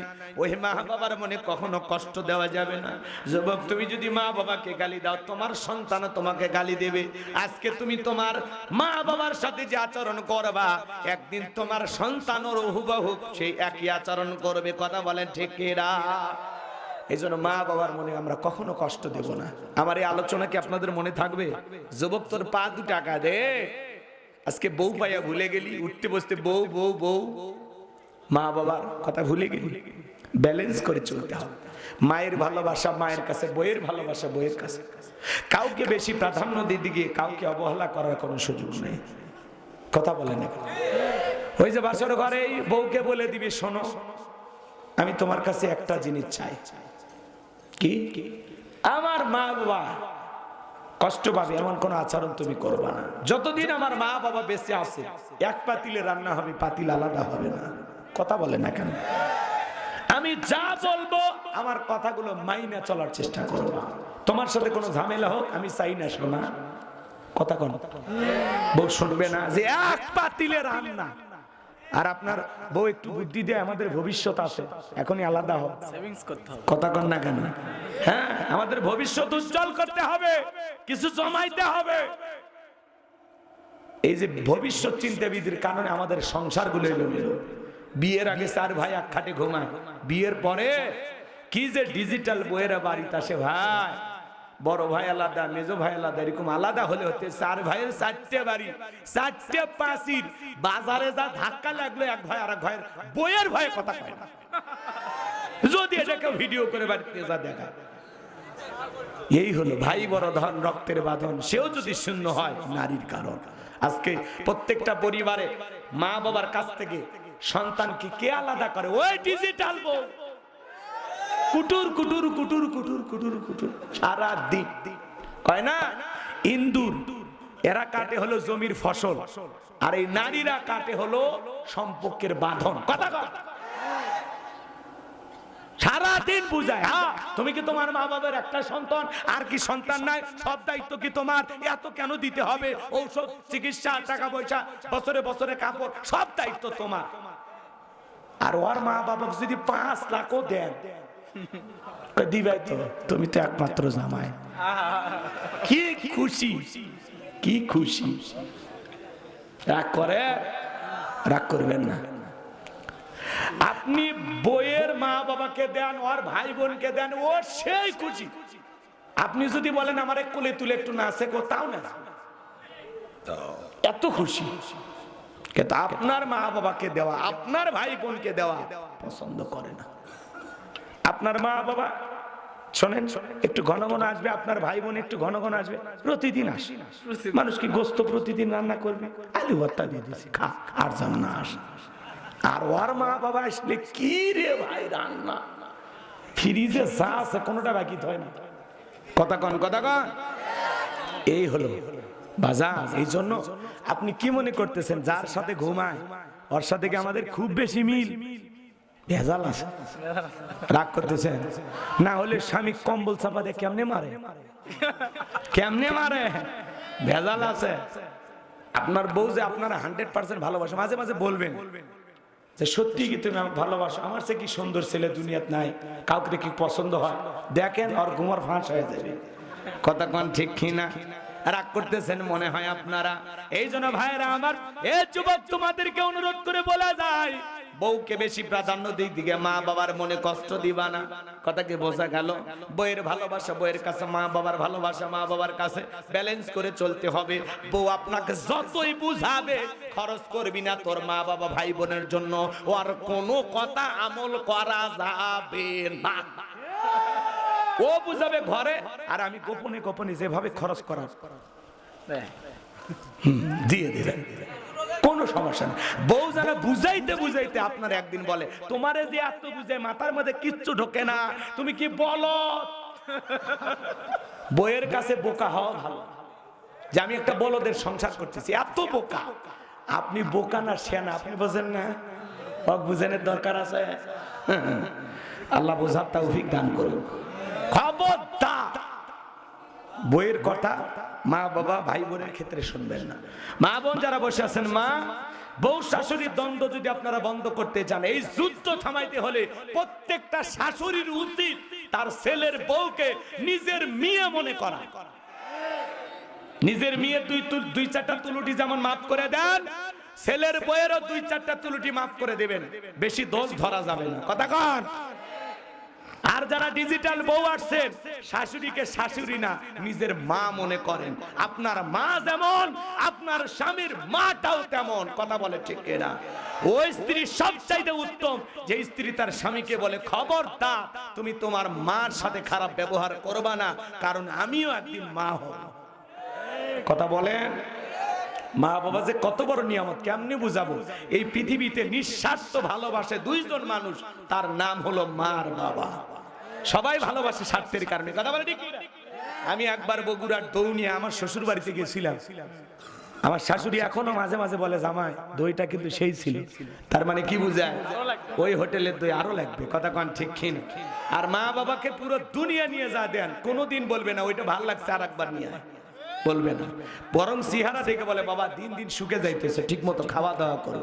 কারণ আপনার চেহারার দিকে আপনার মা বাবার নজর। আর দুনিয়ার সব স্ত্রী বলেন আর শ্বশুর শাশুড়ি হাতের দিকে নজর। প্যাকেট ট্যাকেট কিছু আছে নাকি? কথা কন ঠিক কিনা? এই শোনো বাজার, মা বাবার চাইতে, মা বাবার ঋণ আমরা আমাদের শরীরে চামড়া কেটেও শোধ করতে পারবো না। কথা বলে ঠিক কিনা? রক্তে ভাসিয়া যাতনাই কাঁদিয়া আনলে মাগো আমায় এই দুনিয়ায়, তোমার ঋণ আমি কি দিয়ে শোধাই মাগো, তোমার ঋণ আমি কি দিয়ে শোধাই। দেখেছি পৃথিবীতে প্রথম মায়ের মুখ, পেয়েছি ভালোবাসাই পূর্ণ মায়ের বুক। বলতে পারি না কথা, মা বোঝে আমার ব্যথা, তাই তো রেখেছো মা বুকেতে জড়াই। তোমার ঋণ আমি কি দিয়ে শোধাই মাগো, তোমার ঋণ আমি কি দিয়ে শোধাই। কখনো গভীর রাতে উঠলে আমি কেঁদে, বুকে মা শক্ত করে রাখতো আমায় বেঁধে। তোমার ওই দুধের দাম কে দেবে প্রতিদান, এই দুনিয়ায় মাগো আজ মেলে নাই। তোমার ঋণ আমি কি দিয়ে শোধাই মাগো, তোমার ঋণ আমি কি দিয়ে শোধাই। বিদেশে সন্তানের যদি কিছু হয়, দুঃখিনী মায়ের অন্তর কবু কান্দা কয়। দূরদেশে সন্তানের যদি কিছু হয়, দুঃখিনী মায়ের অন্তর কবু কান্দা কয়। কোথায় আছো মাওলায় আমার, খুলে দাও দয়ার দুয়ার, আদরের মানিক আমি বুকে ফিরে চাই। তোমার ঋণ আমি কি দিয়ে শোধাই মাগো, তোমার ঋণ আমি কি দিয়ে শোধাই। রক্তে ভাসিয়া যাতনাই কাঁদিয়া আনলে মাগো আমায় এই দুনিয়ায়। তোমার ঋণ আমি কি দিয়ে শোধাই মাগো, তোমার ঋণ আমি কি দিয়ে শোধাই। একটু জোরে বলেন মারহাবা। তাহলে মা বাবার খেদমত কারা কারা করবেন আরেকবার।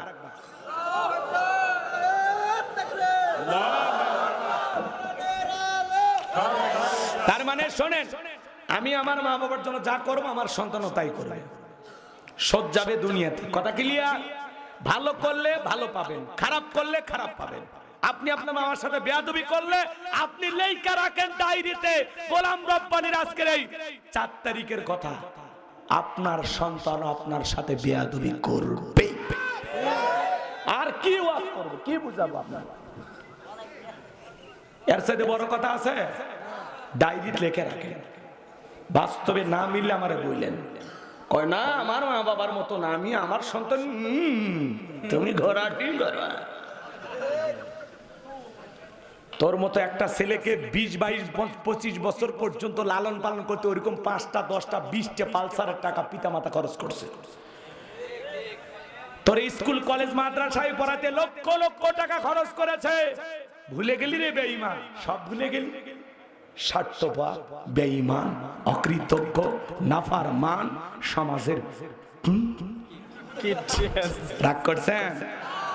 গালি দিলাম যদিও ভালো হয়ে যান, এটা তো আর মুখ খারাপ করে গালি দিই নাই, ভদ্র ভাষায় যা বলা যায়। রাগ করছেন আপনারা, করেন, সমস্যা নাই। আমার ভাইরা, আমার আল্লাহ রাব্বুল আলামিন এইবার সুন্দর করে জানিয়ে দিলেন, ইয়া বুনাইয়া ইন্নাহা ইন তাকু মিসকালা হাববাতিন মিন খারদালিন ফাতাকুন ফি সাখরাতিন আও ফিস সামাওয়াতি আও ফিল আরদি ইয়াতি বিহাল্লাহ ইন্নাল্লাহা লাতীফুন খাবীর।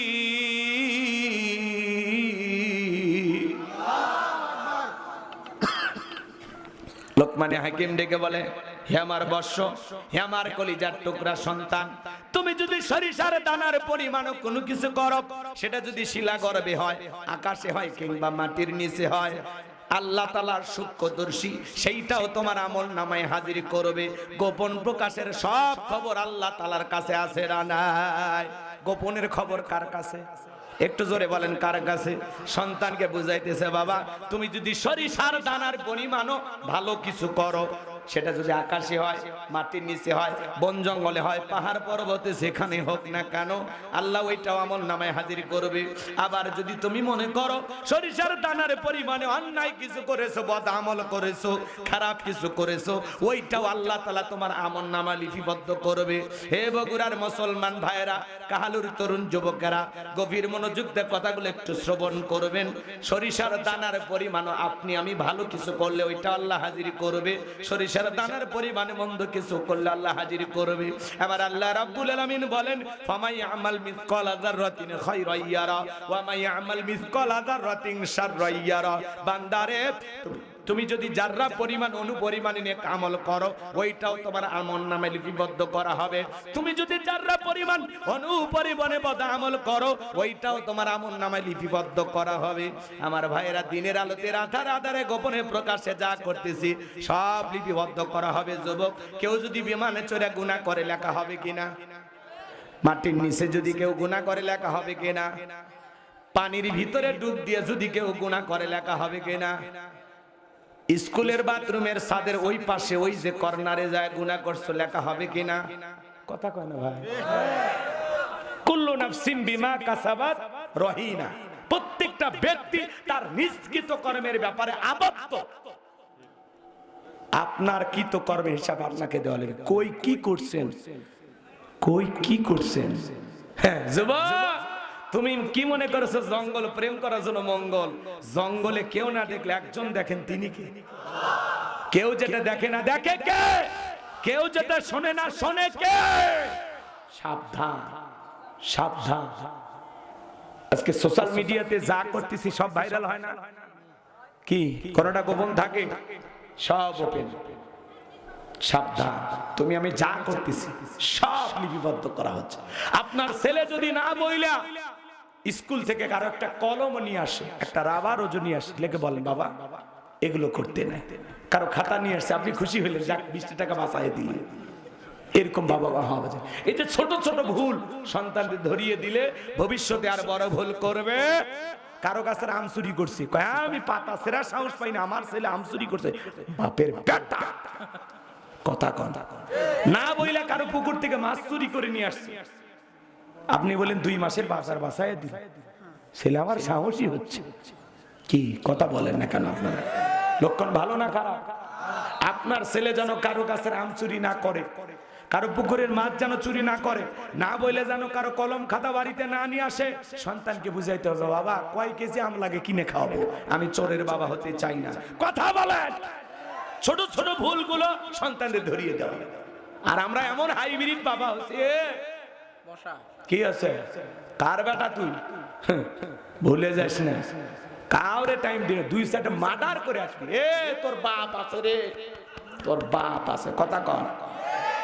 ছেলে কার উস্কে দে, কলেজে পড়িস কয়টা সিরিয়াল আছে? আমার ছিল কয়েকটা, তোর মা চয়েস আছে, পরে তোর মায়েরই বিয়ে করছি। কলেজে যা প্রেম করবি কেউ রাজি না হলে আমি আছি, মেয়ের মা পর্যন্ত রাজি। কথা এলে বাপ না শয়তান ভাই, উস্কে দেয়, বাচ্চা উস্কে দেয়। কথা কম। আল্লাহ হেদায়েত দান করুন।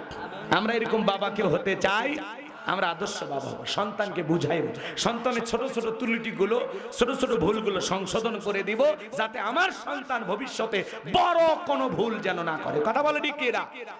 আল্লাহ হেদায়েত দান করুক, জোরে বলুন আমিন। এই প্রেম প্রীতি ভালোবাসা যুব সমাজকে শেষ করছে। এই যে মোবাইল শেষ, টাচ মোবাইল দিয়েছেন তো সন্তান শেষ। কথা কম নাই তো ওবায়দুল কাদের সাহেব, উনি থাকলে তাও বলতেন মোবাইল কে দিয়েছে, কে বেলাউজ কে দিয়েছে, নাই তো আছে, সব পাইলে গেছে। অনেক রিকোয়েস্ট আসছে বুবু আইবাত মে আইবাই গা, অনেকে বলছে সারা জীবন তোমরা এগুলো করবা আর আমার দোষ দিবা। শুনবে এটা পরে পরে শেষে না, এটা গাইতে হবে, অনেক রিকোয়েস্ট বলাই লাগবে। রাগ করতেছেন? তাহলে বড় বড় যারা ক্ষমতার দাম্ভিকতা করতো, এমপি মন্ত্রী পালাইছে, প্রধানমন্ত্রীর থেকে শুরু করে এমপি মন্ত্রী, আমলা কামলা, নায়ক গায়ক, শিক্ষক, বাপরে বাপ, এমনকি মসজিদের ইমামও পালিয়ে গেছে। এইরকম পতন আমরা আশা করিনি। পৃথিবীর ইতিহাসে কোন নেতার পতন এইভাবে হয়নি। কথা কন নাকি আপনারা? নায়ক পালাছে, শিক্ষক পালাছে, সুশীল সমাজ পালাছে, সাংবাদিক পালাছে, ডাক্তার পালাছে। কথা কন ভাই, এরকম ইতিহাস আছে? পিয়ন পালাছে, চাকর পর্যন্ত পালাছে, চাকর। কথা কন কি? আমরা চাইছিলাম ম্যাডাম পদত্যাগ করেন, আল্লাহ বলে কিসের পদত্যাগ? আমি আল্লাহ ওদেরকে দেশ ত্যাগ করতে বাধ্য করব। কথা বলেন ঠিক কিনা? ইন্না বাতাসা রাব্বিকা লাশাদীদ, আল্লাহর পাকড়াও বড় কঠিন। আল্লাহ ধরে ধরে না, সেদিন ধরবে মামু বাড়ি দিল্লি গিয়ে পড়বে। কথা বলেন ঠিক কিনা? ওরা জায়গা মতে আছে আপন মানুষের কাছে, আমরাই পড়ছিলাম, ওরাই আপন। কথা কন না হলে ভারতের ওই সাংবাদিক রিপাবলিক বাংলা লাফালাফি করে, ওই তার সেরা বলতেছে হাসিনাকে দেব না, দেব না, কি করতে পারবি তোরা, কি করতে পারবি, আমাদের কিচ্ছু করা লাগবে না, তোরা লিয়ে থাক। দেখেননি আমরা দেব না, দেব না, হাসিনাকে দেব না, দেব না, আমরা বলতেছি আমরা নেব না, নেব না, নেব না, নে নে নে, তোরা নিয়ে থাক। রাগ করতেছেন আপনারা? বুবু কি ভালো আছে? ভালো নাই। ওই দেশে রান্না বান্না ভাই, আর এই দেশের এই যে শীত যাচ্ছে, আমাদের বুবু থাকলে পাটি সপ্তাহ পিঠে খায় একটা ছবি পোস্ট করতেন, সেই দিন নাই। কথা কন না কে? মাঝে মাঝে বুবু কল রেকর্ড ফাঁস হয়, মাঝে মাঝে বলে আমি দেশের কাছে আছি, চট করে ঢুকবো। আমরা বলি আপনি আসেন। বুবু আইবা তুমি আইবা গো, সেই দিন আইসা বুবু ক্ষমতা পাইবা না। ও বুবু আইবা তুমি আইবা গো, সেই দিন আইসা বুবু ক্ষমতা পাইবা না। খোঁজ নাই বুবু কাদের কাকার, অবস্থা খারাপ দরবের বারবার, হাউ নাঙ্কেল এখন সামনেও আসে না। খোঁজ নাই বুবু কাদের কাকার, অবস্থা খারাপ দরবেশ বাবার, হাউ নাঙ্কেল এখন সামনেও আসে না। নেহাতা কর্মী সব জেলের ভিতর, আমি আসি ডরের ওপর, কখন জানি আসে গ্রেপ্তারি পরোয়ানা। বুবু আইবা তুমি আইবা গো, সেই দিন আইসা বুবু চিয়ার পাইবা না। ক্ষমতার চেয়ার থেকে নামা সহজ, কিন্তু এই চেয়ারে ওঠা কঠিন। অত সহজ না। আগামীতে আমরা সিদ্ধান্ত নিচ্ছি, আর যাই হোক এই দেশে কোন নারীকে আমরা প্রধানমন্ত্রী বানাবো না। এই দেশের পুরুষ প্রধানমন্ত্রী চাই, কারা কারা হাত তুলে দেখা। লিল্লাহি তাকবীর। নারীদের দেখার দিন শেষ, আগামীতে পুরুষের বাংলাদেশ। আগামীতে বাংলাদেশের প্রধানমন্ত্রী হবে পুরুষ, পুরুষ, পুরুষ। আমাদের দাবি একটাই, প্রধানমন্ত্রী পুরুষ চাই। ওদের জ্বালার সহ্য হয় না, ওরা ঘলেও জ্বালায়, ওপরে থাকলেও জ্বালায়। কথা কর, সামনে যাব। তাহলে যুবক, গোপনে প্রকাশ্যে আমরা যা করি সব লিপিবদ্ধ করেন কে? আছে না? কিরামান কাতিবিন ইয়ালামুনা মা তাফআলুন। সম্মানিত দুইজন লেখক সদা সর্বদা আপনার আমার জীবনের ডায়েরি লিখতেছে। এদের নাম কিন্তু কিরামান কাতিবিন না, এরা সম্মানিত লেখক। রাগ করতেছেন নাকি আপনারা? দুই কাঁধে দুইজন আছে, ডান কাঁধের জন কি লেখে নেকাম, আর বাম কানের দা বাদাম। আর আমাদের দেশে ভণ্ড বীরেরা এদেরকে নাম করে রেখেছে কিরামান কাতিবিন রোজা হাসরের দিন। ওই যে শুনছেন না? আচ্ছা ঠিক আছে, ওইদিকে না যাই। কি কথা ভুলে গেছেন? তাহলে গোপনে প্রকাশে যা করি সব খবর কার কাছে? এইবার লোকমানে হাকিম ডেকে বলেন, ইয়া বুনাইয়া আকিমিস সালাহ। হে আমার বর্ষ, আমার কলিজার টুকরা সন্তান, সালাত কায়েম করো, সালাত কায়েম করো। সন্তানদেরকে নামাজি বানানোর দরকার আছে না নাই? পৃথিবীর সফল বাবা তারা নিজের ছেলেদেরকে নামাজি বানাইতে পারে যারা।